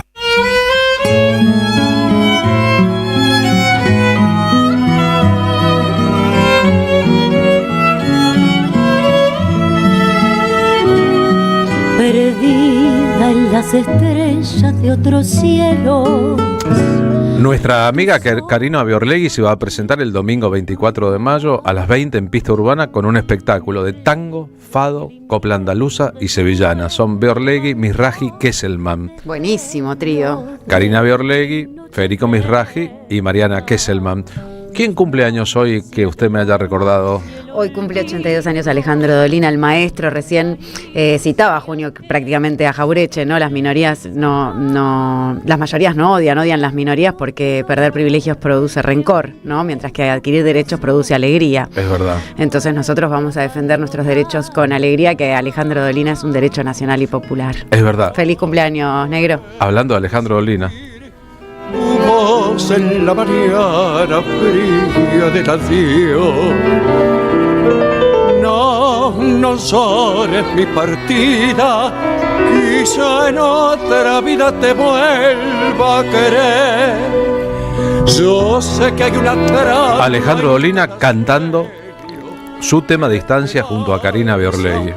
Es un castigo más. A las amigas y amigos, a les amigues que están escuchando o participando del programa, vamos a sortear un par de entradas para este espectáculo que se llama El Reencuentro. Biorlegui, Mizrahi, Kesselman a las 20 del domingo en Pista Urbana. Al final del programa diremos quién se ganó este par de entradas para Pista Urbana que queda en San Telmo, en Chacabuco 874. Que volverás, pero yo sé que nadie ha regresado nunca. Tal vez en las arenas de tu mundo, fantasmas, compañeros del amor, mi nombre escribirán y te dirán quién fue el que lejos te llevó. Alma, me parece oír tu voz en la mañana fría del adiós. No llores mi partida, quizá en otra vida te vuelva a querer. Yo siento sin embargo que en la noche tu mano amiga y viene a consolar. ¿En qué tiempo volverá la oscura golondrina de tu amor? 15:22 minutos de esta tarde de miércoles. Nos vamos rumbo a la voz de nuestro compañero Pablo Hacker. Pablo, buenas tardes. ¿Por dónde andás? Buenas tardes, Carlos. Bueno, compañeros, estoy en el Congreso. Hoy en una sesión muy complicada, que no se da muy seguido, pero que está levantando muchísimos intercambios fuertes entre la oposición y el oficialismo. Les cuento, había dos sesiones convocadas, una por el oficialismo para las 10 de la mañana y otra por la oposición para una hora después. Por supuesto, ahí se impone siempre quien tiene más cantidad de diputados prometidos para la sesión, o sea, el quórum, y se impuso el oficialismo y están tratando los temas que les conviene tratar, por supuesto, que en este caso tiene que ver principalmente con el recorte al régimen de zonas frías, proyecto ampliado por Máximo Kirchner, que justamente lo que ayudaba es a que las familias que viven en zonas frías de la Argentina paguen un poquito menos del gas cuando llega el invierno. Bueno, esta ampliación se estaría cayendo en breve con la votación, y hay 3 millones de hogares que pasarían a pagar bastante más en sus boletas, algo que es muy serio y que se vincula con un proyecto o varios que se iban a tratar en la sesión que pedía la oposición y que finalmente no va a ser, que tiene que ver con las deudas de la familia, tema que en esta columna siempre tocamos. Justamente una de las razones que explica las deudas de la familia son el incremento enorme en los servicios. Hay un informe de la UBA y el CONICET que dice que lo que es la canasta de servicios subió el 50% interanual, y justamente el gas, la luz, el transporte, el agua explican esta suba. Así que la sesión está difícil. Vamos a escuchar a Paula Penaca, que justamente interpela al presidente de la Cámara, Martín Menem, en relación a estas dos sesiones paralelas. No hay ninguna condición impuesta por el reglamento en relación al contenido de una moción de orden. Y como usted no es juez, no puede hablar de la naturaleza jurídica de la moción que nosotros hagamos y en función de eso descalificarla o ponerla a votación. Usted la tiene que poner a votación. Pero además, presidente, ¿sabe el tiempo precioso que hubiéramos ganado para nuestra voluntad, la de mi bloque, de empezar a discutir los temas que le importan a los argentinos? Porque tienen muchos más problemas de que gobierna su gobierno, y tenemos que intentar estar a la altura de las circunstancias de esta casa, la democracia, para debatir y ver cómo los resolvemos. No los voy a volver a mencionar, ya los mencionó la diputada Moró, pero además, se lo dije en la labor, presidente, lejos de nuevo de querer decirle lo que tiene que hacer, lo único que le planteamos desde este bloque y que el diputado Martínez y yo le dijimos en la labor es que esta condición que usted cree que tiene de poder definir sobre el reglamento y por encima del reglamento iba a obturar y iba a evitar que sucediera algo que es sencillo. Usted pone a consideración la moción. Lo que estamos de acuerdo, la votamos. Si la llegáramos a aprobar, presidente, después tenemos que juntar quórum. Entonces me parece que usted empeora, entorpece el funcionamiento. Ustedes también tienen intereses, quieren condonarle la deuda de Sur y Adenor. Entonces, ¿por qué en vez de dar esta discusión no arrancamos? Nosotros vamos a defender a los 3.200.000 personas que van a perder el subsidio del régimen zona fría, y ustedes van a defender a las energéticas. Vayamos a ese debate, avancemos en la discusión, presidente. Usted no puede definir por el conjunto del cuerpo, no puede, porque no es una potestad ni una condición que usted tenga. Entonces, si debatimos. No puede definir quiénes participan del debate y quiénes no. Si usted abre el debate, después tiene que darle la palabra a todos los que quieran aportar ese debate. Si se hace una moción, usted tiene que poner a consideración. Y si tenemos dudas sobre qué significa el artículo 127 en los términos que lo planteaba el diputado Mayoraz, votemos, presidente. Se puede interpretar el reglamento y dejémonos de dar vueltas y vayamos a discutir las cosas que importan y que van a mejorar o no. Depende cómo se posicionen, sobre todo los bloques que se dicen opositores, pero después vienen acá todos sentaditos y ordenados a levantar la mano, y de eso va a depender si mejoramos la condición de vida de los argentinos y las argentinas. Bien, bueno, si a mí me hubiesen hecho... Contundente, Penaca, hay que decirlo. La verdad que muy contundente. Me representa Paula Penaca. Este nivel de diputada y legisladora es lo que necesita la Argentina, porque este nivel de claridad y coherencia en el momento discursivo para lo que está defendiendo Paula Penaca es notorio, a diferencia de cualquiera propinante que haya debatido antes que ella. Si a mí me hubieran cagado pedos así, en lugar de Martín Menem, me hubiese ido al baño chupándome el dedo y diciendo tengo cosas que hacer, ¿no? Sí, además me parece que lo de Paula Penaca, imposible explicarlo mejor de lo que lo hace ella y con esa vehemencia y claridad, pero es esto, una sesión que habla de quitarle subsidio a la gente, o sea, básicamente sacarle plata del bolsillo a la gente en un momento que nadie llega a fin de mes, y otra sesión, que es la que quería tratar la oposición, con muchos temas, entre otros la interpretación a Adorni, con sus injustificadas propiedades, y además justamente el tema de la deuda familiar. Hay más de 14 proyectos para justamente ver cómo hacer para que la gente pueda llegar a fin de mes, y que además, digamos esto, una nota al pie, hay una nueva resolución del Banco Central que impone que los bancos pueden directamente sacar la plata de tu cuenta bancaria, y esto va a pasar desde agosto, incluso para el cobro de los servicios. O sea, todo está relacionado con todo. Una sesión que habla de quitarle plata a la gente, que es la que consiguió imponer el oficialismo, y otra que habla de cómo paliar o ayudar a las familias que están sobreendeudadas, que es la que proponía justamente el bloque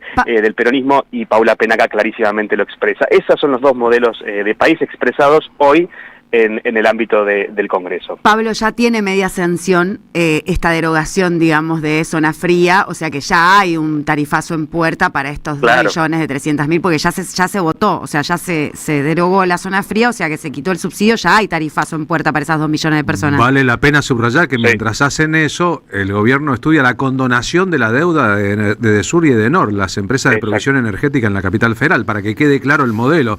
Trabajan para las grandes empresas y no para los ciudadanos. Yo me pregunto cómo pueden... Sin duda, María, como decís vos, digamos, esto ya está, además tienen los votos necesarios, y es eso, es más plata para las distribuidoras de energía, menos plata para los bolsillos de todos los argentinos, y esto que les relacionaba, que es lo que dice Bausili, presidente del Banco Central, que ahora las deudas las cobran directamente a tu cuenta sueldo, lo que es tremendo, porque claramente las familias no están llegando y no se endeudan para comprarse como antes la tele o para ir a un viajecito, se endeudan para comer. Claro, si alguien no paga el servicio, está claro que está atentando contra su propia continuidad en el servicio, pero lo hace porque no tiene para qué. Marina quería preguntarse ¿cómo hacen? ¿Cómo pueden? Bueno, tu editorial empezaba de cómo hubo un plan sistemático para la desaparición de tantas personas en la última dictadura cívico-militar, ¿no? Y esas personas que peleaban contra un modelo económico de valorización financiera, que es, y 50 años después, exactamente este mismo modelo. Yo me pregunto todos los días cómo hace 337 días que Cristina está presa y proscripta injustamente, siendo inocente, sin pruebas, con un poder judicial que responde asociado ilícitamente a estos poderes concentrados, después que se pueda condonar la deuda de Edenor y Edesur. Si no, Hacker, explícame vos cómo se explica esto de ir a ajustar a clases medias y bajas, hacer una transferencia de ingresos monumental hacia los bancos y hacia las empresas, y descapitalizar a toda la sociedad para que se vuelva 20% de ricos gobernando para ricos y un 80% de gente esclavizada, precarizada, no llegando a fin de mes. Porque ese es el plan. Yo creo que la condición de posibilidad es Cristina presa, por supuesto, por eso es tan importante remarcar eso. Justamente con ella fuera de la cancha, que además con condiciones de detención que son, hoy había un informe que lo decía Rodolfo Tailade, con condiciones peores que la de genocidas y narcotraficantes, tiene la expresidenta injustamente en prisión domiciliaria. Entonces, la condición de posibilidad para que estas cosas sucedan justamente es tener presa y proscripta a la principal líder de la oposición, y así es que atropellan con todo, y así que también atropellan en la Casa de la Democracia, imponiendo todo en forma que a mí me hace recordar mucho a otras épocas en la que no había una democracia al 100%, ¿no? Está claro, el arzobispo de Buenos Aires, Monseñor García Cuerva, dijo el otro día en una homilía en el aniversario del asesinato del padre Mujica, del padre Carlos Mujica, que esto se parece a la tormenta perfecta, todos los elementos para que llueva sobre la sociedad argentina la malaria que está lloviendo. Sin embargo, creo que tenemos que entender todos que las tormentas pasan y que el asunto es el después de la tormenta tantas veces en la sociedad argentina, y que no se va a ir si soplamos todos juntos solamente. La nube tóxica que está gobernando hoy la Argentina no se va a ir solamente por el paso inevitable del tiempo y los periodos, sino que se va a ir también si la gente se pone en el lugar de lucha y sus representantes también. Pablo, gracias. Por favor, y hoy también hubo una lucha importante que lo anunciamos el lunes, justamente en defensa de la salud pública, y eso es lo que se hace todos los días, tratando humildemente cada sector en reclamar por los derechos que están siendo arrasados. Obviamente es hora, está claro, de unir todas las luchas. Las canciones escriben nuestra historia.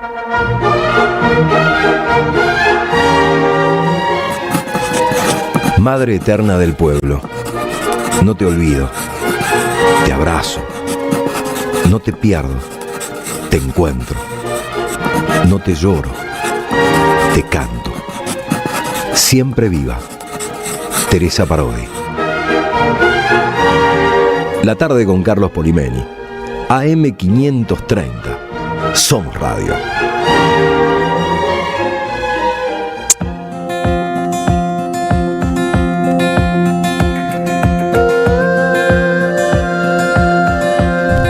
Y 32 en la dinámica del programa. Les cuento los ganadores de entradas que propusimos al principio. Para el teatro, para ir al Teatro Picadero este fin de semana, te ganaste 2 entradas. José Luis Pérez, DNI terminado en 691. Va a estar tu nombre. Tenés que presentarte con el DNI en la boletería del teatro y te van a dar tus localidades. Las entradas para ir a ver mañana al Torcuato Tasso, a Bruno Arias y su equipo de amigos haciendo un espectáculo, se las ganaron Maximilian Heinzmann, DNI terminado en 903, y Mirta Bank, DNI terminado en 466. En este caso también, a partir de las 20 en el Torcuato Tasso, los esperan a Maximilian y a Mirta, los responsables del lugar, que ya tendrán su nombre en una lista. ¿Cómo seguimos ahora, Marina? Un poquito nos distendemos. Vamos a darle la bienvenida a esta actriz argentina, que es un lujo de actriz, además de una gran compañera. Yo tuve el gusto de dirigirla, así que doy fe de que es un despliegue, un derroche de talento. Bienvenida Adriana Ferrer, Adru Ferrer, para contarnos sobre Partido Sorpresa, que está en Planta Inclán 2661, los viernes a las 21 horas. Hola Adru, ¿cómo andás? Hola, ¿me escuchan bien? Sí, bárbaro, qué lindo verte. Bueno, hola, qué lindo, hola, ¿cómo estás? Te quiero, Marina, qué lindo estar acá un rato con ustedes. Bueno, nos gusta mucho la propuesta de Partido Sorpresa porque algo habrán hecho, ¿no? Porque las directoras, Ana Gimelman y Fiamma Carranza-Machi, proponen contar la historia de Islandia. Nos preguntábamos con Carlos si la capital, Reykjavik, en junio Reykjavik, en junio del 2010, cuando se presenta este comediante John Gnarr, si está basado en hechos reales. Sí, eso es lo más interesante de la obra, porque a mí cuando me llegó la obra y me dice, esto ocurrió en Islandia, era el 2010, escribió la obra ella, ocurrió un tiempito antes, Faustine Nogués, que es una autora, dramaturga francesa, que yo también me preguntaba por qué a ella, se le ocurrió escribir sobre esto, y me parece bárbaro. El día de mañana capaz que a alguien se le ocurre escribir algún europeo muy desarrollado sobre Milei, ¿no? Por ejemplo. Porque porque es una locura, hay mucha analogía. Este tipo era un comediante, un bromista, un tipo que sí manejaba, un radio que tenía como una prensa y era un tipo conocido en el humor y no sé qué, y empieza como un chiste burlándose de otros políticos, empieza a decir que se va a postular para alcalde. Un delirante, un tipo que no le importa la política, pero sí claramente le importa el poder, absolutamente, ¿no? Como una cosa de mucho individualismo. Por eso este tipo existe todavía. Después nunca más se dedicó a la política porque el tipo no le interesaba eso. Aparte dice, yo no voy a hacer nada, no voy a cumplir nada de lo que hago, de lo que prometo, ¿no? Y eso es muy interesante como el devenir de este tipo que se transforma en político y termina ganando las elecciones, ¿no? Con otras opciones de otros políticos, porque en la obra hay una mujer que es de izquierda, yo que no, yo soy un desastre, yo soy otra outsider de ultraderecha, pero que los islandeses son una sociedad bastante culta, ¿no? Y tienen como... No sé cómo funciona el sistema, si es presidencialista, si tiene una democracia robusta, pero se sitúa, pero la obra está situada en junio del 2010 y en 2010 es un poco el crack digital en donde pueden absorberse estos nuevos tecnofeudalistas, hoy llamados, ¿no? Concentrados en ese poder de financiero y tecnodigital y fintech, para poder agarrar datos y manejar algoritmos y poder modificar o mover la opinión pública para cuando tienen que ir a votar las personas. ¿Crees que ese fenómeno se debe a ese contexto control que nosotros no podemos ver a través de los dispositivos, o que fue su histrionismo o su capacidad de ser punk y de voy a romper todo, porque digo, acá también tenemos un outsider que ganó con una motosierra diciendo voy a romper tu casa. Yo creo que es lo mismo, lo que pasa es que a ellos les pasó antes que a nosotros. O sea, como que ellos, digamos, toda esta tecnología y que eso la tuvieron antes, ¿no? Porque yo hablo de la tecnología porque está todo, es increíble cómo alguien puede manejar las redes y así que gane un presidente, como pasó acá, ¿no? Con Cambridge Analytica en el 2015, digamos, 5 años después que en Islandia, ¿no? También. Exactamente. Por eso la obra es muy interesante, porque esto sucedió en un país que vos no te imaginás ni por casualidad que pueda suceder eso. No, bueno, sucede, no es consuelo para nosotros, no es consuelo porque no nos vamos a consolar. No, mal de mucho, consuelo de tontos. Exacto, mal de mucho, consuelo de tontos, y eso es muy... O sea, y este es un poco, o sea, es un loco, es más, en la obra lo interesante es que invitamos a todos a que vengan a verla. Nosotros nos divertimos mucho haciéndola porque es como, bueno, un consumo irónico, ¿no? Y tiene mucho humor la obra porque, claro, este tipo participaba en la fiesta gay, ¿no? Del orgullo gay. Tenía como un costado un poquito más piola que lo que tenemos nosotros.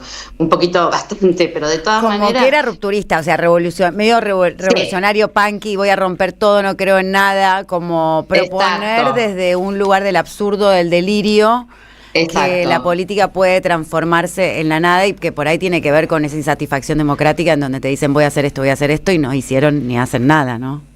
Exactamente. Y eso, bueno, y en la obra hay un momento donde aparece un video real de este señor Jon Gnarr en Reykjavik, cantando con un montón de políticos también que se le suman, porque se le pegan por las ansias del poder y nada más, no por querer, porque estén con la gente y les interese la gente. Y es fabuloso el video. Bueno, y está la cara de nuestro compañero que es maravilloso, Andrés Granier, que interpreta a Jon Gnarr y le puso su impronta, y bueno, es bárbaro lo que hace. Bueno, también está Damián May, está Felipe Sade, no me quiero olvidar de nombrar a ninguno. La verdad que Milva Leonardi nos ha ayudado un montón, porque ahí, al final tenemos un baile entre todos, porque ya los políticos se van mezclando y también viste que van pasando, ¿no? Como pasa acá, que de repente la tenés a la Burch, que hoy está con estos, mañana está con los otros, donde más les conviene, ¿no? También, porque en realidad lo único que quieren es, hay como una cosa de mucho poder y ansias de poder, de locura y de narcisismo también, ¿no? Como que no le importa a la gente, no le importa a nadie, como decir, bueno, a los políticos no les importa a nadie al final.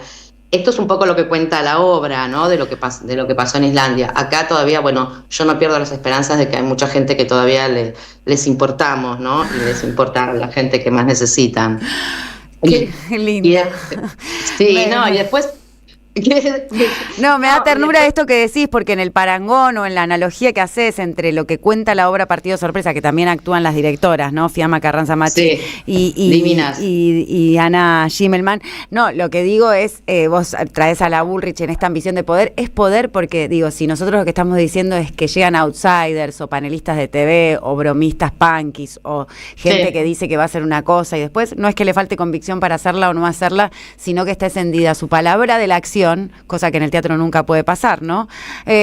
O que a un peronista no le pasa, porque peronista que está pensando, peronista que está actuando, pero decís esto de la Bullrich. ¿Es ambición de poder o es perpetuarse en un estamento que ornamenta el ser, ¿no? Porque digo, hay algo de eso en estas cosas de show off que tienen ahora, la política, de estar mostrándose todo el tiempo, el reunionismo, las pilchas, el digo esto, la oratoria y no sé qué, que también forma parte ahora de un circo mientras no hay pan para la sociedad que eligen representar, o el sujeto de voy a mejorarle la vida a la gente, y vos decís, pero mejorate tu propia vida, mirá dónde tenés que ir a trabajar, ¿no?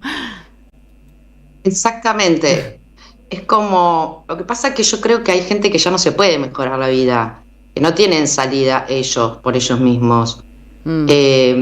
A mí No, pero digo, en el conjunto de la legislación de alguien que quiere gobernar para mejorar, para ir para adelante, digo, porque bueno, esto ahora estamos regresivos, en una recesión galopante, no sé cómo lo estás viviendo vos en tu cotidiano, Adriana Ferrer. No, yo lo estoy viendo trágicamente como Digo, más allá de que yo todavía puedo pagar el alquiler de mi casa, pero la verdad que, no sé, tengo amigas, compañeras que están luchando en la calle todos los días por los discapacitados, por, bueno, la gente, o sea, estamos viviendo un momento muy desesperanzador. Por eso me parece importante todavía los espacios donde nosotros podemos expresarnos, ¿no? Ustedes de la radio, nosotros desde el teatro. Sí, reírnos un poco, pero a la vez estar como muy presente, porque de verdad que a mí, yo hago todo el tiempo, digo, pero realmente es que no les importa a la gente, no les importa a la gente, no les importa el jubilado que no puede ya ir más a trabajar. No es mi caso, por suerte. Yo pero creo digo, que es el modelo económico que un ¿no? modelo como económico que prevalece o prioriza el pagar una deuda que ellos mismos contrajeron, que nos hace perder soberanía, territorialidad, identidad y patrimonio nacional. Sobre todo, nos hace perder los derechos, básicamente. O sea, y descuida la vida, ¿no? Lo que estamos perdiendo, claro, son los derechos básicos de cualquier ser humano. Lo vamos perdiendo y nos queda un año más de seguir perdiendo. Decís, bueno, no sé. La verdad que es muy difícil, ¿viste? Como analizar, decir qué les pasa por la cabeza, ¿no? Como decir, bueno, porque cerrar en de que, bueno, están todos locos. A ver, hay algo del individualismo, como en el caso de Guionar, que realmente el tipo lo que quiere es divertirse, ¿entendés? Nada más, no le importa. Es por una aventura personal que lo hace. Claro, decís, bueno, tiene un cerebro que el chabón, viste, como lo que nos pasa a nosotros acá. Bueno, mientras la gente se está muriendo de hambre, o sea, él está cantando como Fátima Flores, qué sé yo, ¿entendés? O sea, es como una cosa que no te entra en la cabeza, viste, y como decir, bueno, por suerte, bueno, ocupar estos espacios, por eso los invitamos a todos que vengan a ver la obra, porque hay un momento que se vota en la obra. Y como que se transforma en una fiesta democrática, por otro lado, ¿viste? Porque Milva tuvo una idea, Milva Leonardi, divina, que dijo, ¿y si realmente nos hacemos votar a ver qué pasa? Y somos todos un desastre, igual los que estamos ahí. O sea, el partido sorpresa es que se postulan muchos y la gente, el público, interactúa emitiendo un voto, ¿no? Que igual le recordamos a la audiencia que, o sea, digamos, comprometerse cívicamente no es solo, con la democracia no es solo votar, pero bueno, digo, el público es invitado a votar. Claro, eso es un juego más que tenemos en la obra, por supuesto, es un otro consumo irónico de la situación, porque creo que cuando están ahí dicen, ¿y a quién votamos? Son todos un desastre.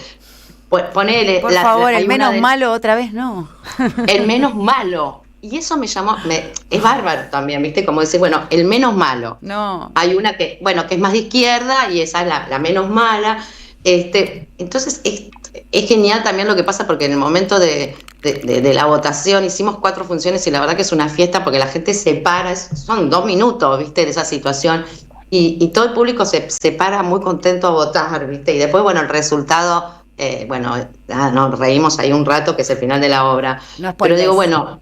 También, no vamos a pelear todo, pero no vamos a decir quién gana por lo general, pero la gente también entra como en ese chiste, ¿viste? Y eso está bueno, que sí, esto... Ir a reírse pero a la un vez poco. de reírnos un poco de lo que nos está pasando y sin dejar de estar presentes en la calle, en la radio, en el teatro, en el cine, en donde podamos estar, ¿no?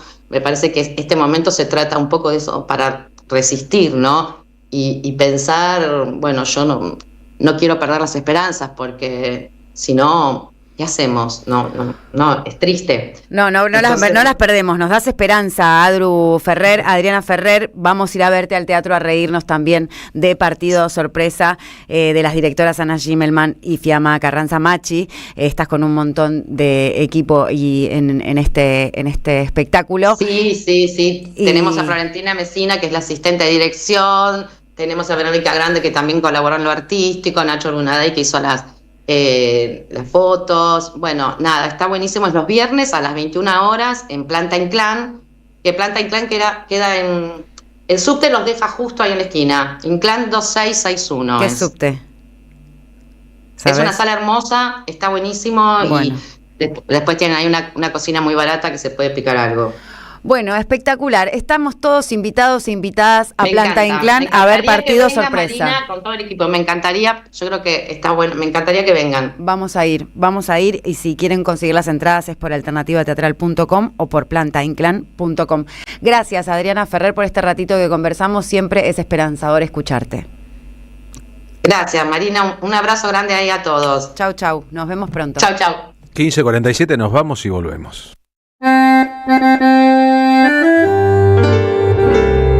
Cuando estén secas las pilas de todos los timbres, hay una radio que nunca se apaga. Cuando no tengas ni fe, que 20 años no es nada. Prende la radio. Prendete. AM530. 20 años. Somos radio. Somos comunidad. Un mensaje, un perfil falso, una conversación que nunca debió empezar. El peligro no siempre está afuera, a veces entra por Wi-Fi. Grooming, mi primera vez, una obra de teatro que habla sobre el delito silencioso que afecta a nuestros niños, niñas y adolescentes. Todos los lunes a las 20 horas en Teatro Itaca, Humahuaca 4027. Lo importante es estar informados sobre este tema. Adquirí tus entradas por Alternativa Teatral. Manual práctico de oratoria de Rafael Larrastía Mendoza. En una época donde se dificulta la comunicación, SICUS presenta un manual de oratoria desde la óptica de la psicología social. Una herramienta útil para lograr el diálogo con alumnos, colegas o clientes y para mejorar el discurso de quienes ocupan lugares de conducción. Conseguilos en librerías en @Rafael Larrastía Mendoza. Te esperamos en nuestra librería Café de Alsina 685. SICUS, libros para una cultura de la integración. El sabor que te acompaña es Café Bantú. El aroma en la mañana de Café Bantú. Bantú. Carlos Polimeni propone un viaje audiovisual por nuestra historia política y musical con eje en nuestra patria futbolera. La patria no se vende. Por primera vez en Berisso. Domingo 14 de junio a las 12, Puerta B, Montevideo y 18. Entradas por Alternativa Teatral. Produce Don Narciso. Auspicia AM530 Somos Radio. Auspiciaron la tarde con Carlos Polimeni. ¿Qué tienen en común ella que vive en Carlos Tejedor y él que vive en Tapalqué? Que hoy pueden estudiar una carrera universitaria sin irse de su ciudad. Con Puentes, la universidad llega donde estás. Más de 50 centros universitarios en 80 municipios, junto a 25 universidades públicas. Distintas carreras, miles de estudiantes y algo en común: estar cerca de casa. Con Puentes, la universidad más cerca. Gobierno de la Provincia de Buenos Aires. La Municipalidad de Pehuajó sigue inaugurando obras. Cierre del primer basural a cielo abierto de la provincia de Buenos Aires. Nuevo complejo ambiental. Jardín 919. Centro de Atención Temprana Dr. Ferreira. Complejo cultural. Nueva guardia del hospital. Más de nuevas 200 viviendas. Pehuajó. Gestión Pablo Javier Zurro. El destino de tus vacaciones está en Turismo Cabal. Viví los momentos que querés, con viajes armados a tu medida, con las mejores ofertas y los paquetes que buscas, con más de 35 años de experiencia. Entra en www.turismocabal.com.ar y encontrá las vacaciones que necesitas. Turismo Cabal, seguridad en viajes. Destinada a la cartera de consumo. Más información en www.turismocabal.tour.ar.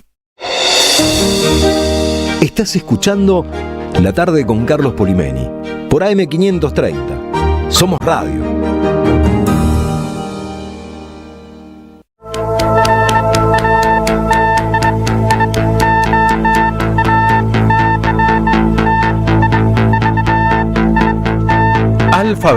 Alfabetización mediática e informacional en la era de la inteligencia artificial. Cultura digital y educomunicación. Esta es la presentación de un libro, estoy anunciándolo, publicado por el Grupo Comunicar y editado por Sebastián Novomirsky y Alexandre Levochí-Sayat, un libro que reúne miradas y reflexiones internacionales sobre la alfabetización mediática, la cultura digital, la inteligencia artificial, la educación y ciudadanía en un nuevo ecosistema tecnológico. Hoy, miércoles 20 de mayo a las 17:30, como corresponde en modalidad virtual vía Zoom, una actividad gratuita y sin inscripción previa, va a ser presentado a distancia este libro. Sebastián Novomirsky, ya saben ustedes, es experto en inteligencia artificial, en educación y comunicación, y nuestro columnista al respecto. ¿Cómo va, Sebastián? Muy buenas tardes. Hola Carlos, un gusto saludarte, desde ya agradecido por poder compartir la presentación del libro, una presentación que vamos a hacer con colegas de distintos países, gente de Italia, de España, de Ecuador, de Argentina. La verdad que estamos muy contentos de poder sacar un libro de estas características que está apoyado por la Alianza para la Alfabetización Mediática de la UNESCO, está publicado por la editorial del Grupo Comunicar de España, y que básicamente, como es un libro de descarga gratuita, lo pueden buscar, lo pueden googlear, o ahí como está también en el Instagram, pueden en el Instagram mío ver el acceso a la reunión, a la presentación, y por supuesto ahí también está el enlace de descarga. Así que te agradezco, Carlos, mucho esta pequeña primera parte para poder comentar del libro, y por supuesto muy contento de estar de vuelta acá, hablando como siempre de todos estos líos que nos vienen llegando de la mano de la inteligencia artificial. Con gusto. ¿La inteligencia artificial puede expandir la inteligencia o atrofiarla? Ese es el debate que vamos a plantear hoy, ¿no? Ese es el debate que vamos a tratar de empezar a desarrollar esta semana, porque veníamos pensando un montón de cosas. Veníamos pensando la economía de la atención, el scroll infinito, ¿no? Estos diseños adictivos que tiene la IA. También pensamos bastante sobre el tema de la regulación, y sobre todo la última semana hablábamos cómo la IA empezó a ocupar espacios afectivos, espacios emocionales.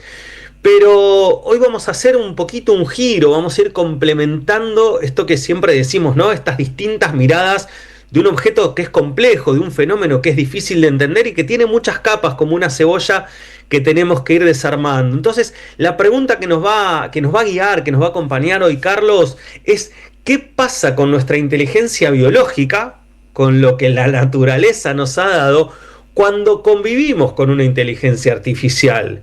Porque hay algo que tenemos que empezar a entender, que estamos ante probablemente un dilema enorme para la humanidad en general, pero también para cada uno y cada una de nosotros y nosotras cuando empecemos o cuando estamos utilizando esta tecnología.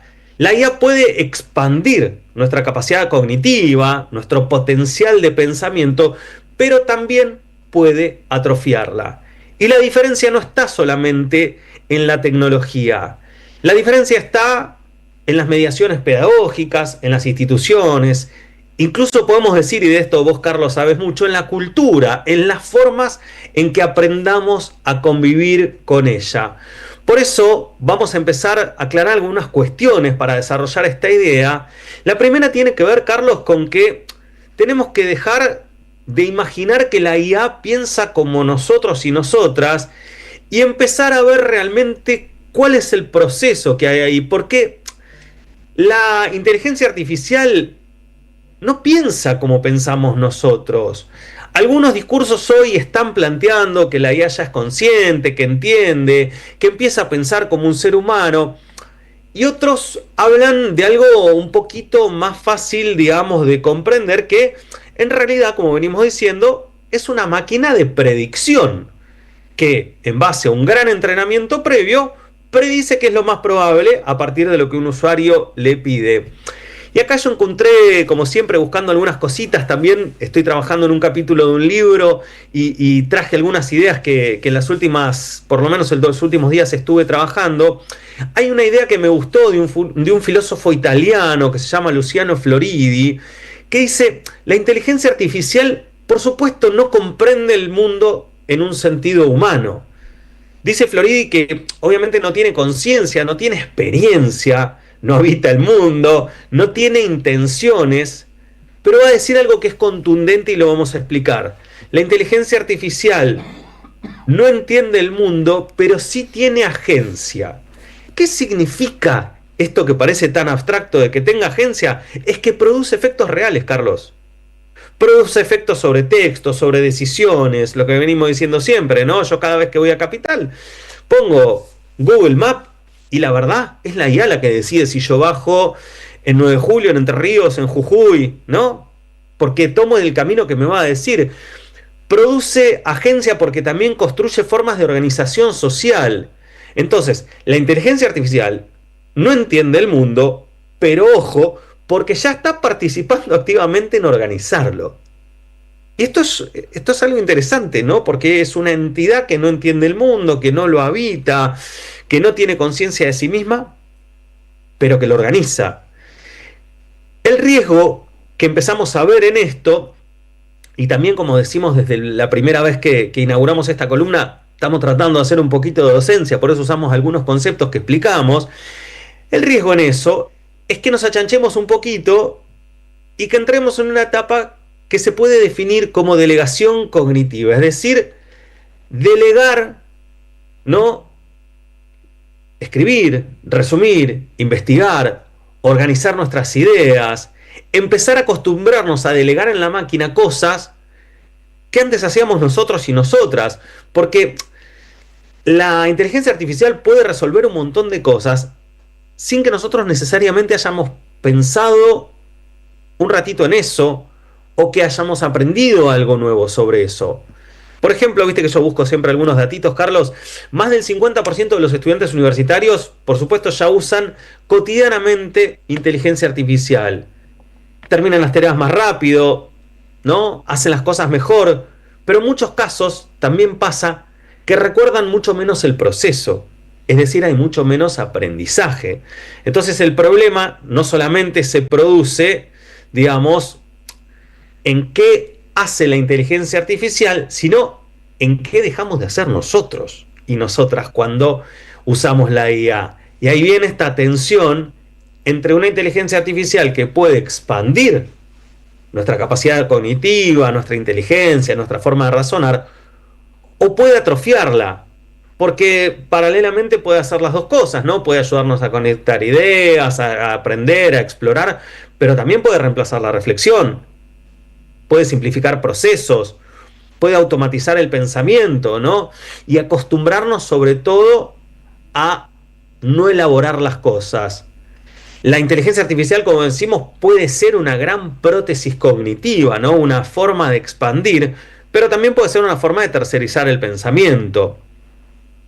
Entonces, lo que empieza a aparecer como central es esta diferencia entre una herramienta que está ubicada, pero que cómo la usemos y qué mediaciones, qué intermediaciones construyamos alrededor de ella, va a definir el impacto que realmente tiene.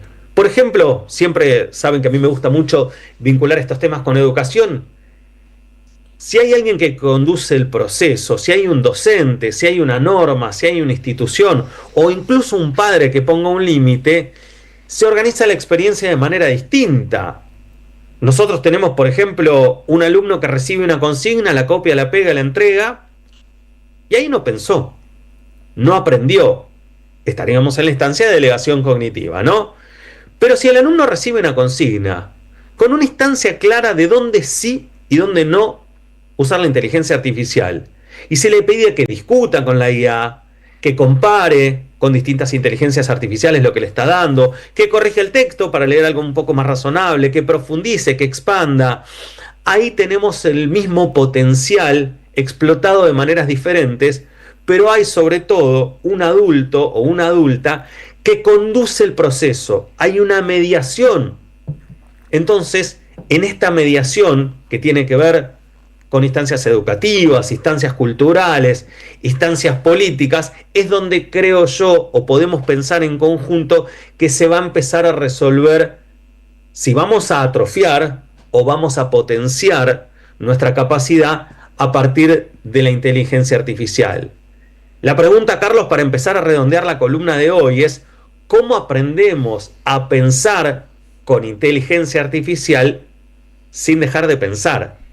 Por eso, como venimos diciendo, el desafío no es prohibir la tecnología, es interpretar, es preguntar, es construir criterios y construir también estas mediaciones, el rol docente, las instituciones, las legislaciones, las regulaciones, para no ser hablados por sistemas automáticos, es decir, que estos sistemas no empiecen a hablar por nosotros. La gran discusión, Carlos, entonces, para ir finalizando, ya no es si la inteligencia artificial piensa, es qué pasa con nuestra inteligencia cuando convivimos con ella. La IA puede expandir nuestra capacidad de pensar o atrofiarla. La diferencia no va a estar solamente en la tecnología, sino y sobre todo va a estar en las mediaciones humanas, en las mediaciones culturales y pedagógicas que podamos construir alrededor de ella. Gracias, Sebastián. Abrazo grande. Abrazo, Carlos, y abrazo para todo el resto. Y así, colorín colorado, este programa se ha terminado. Nos encontramos de vuelta mañana. En este día y cada día, Carlos, un abrazo a toda la audiencia que está escribiendo y a todos los que estuvieron escuchando, y también muchas gracias al equipo. Pablo Caruso y su equipo hacen que vuelvan las ideas a la M530. Licor no vuelve.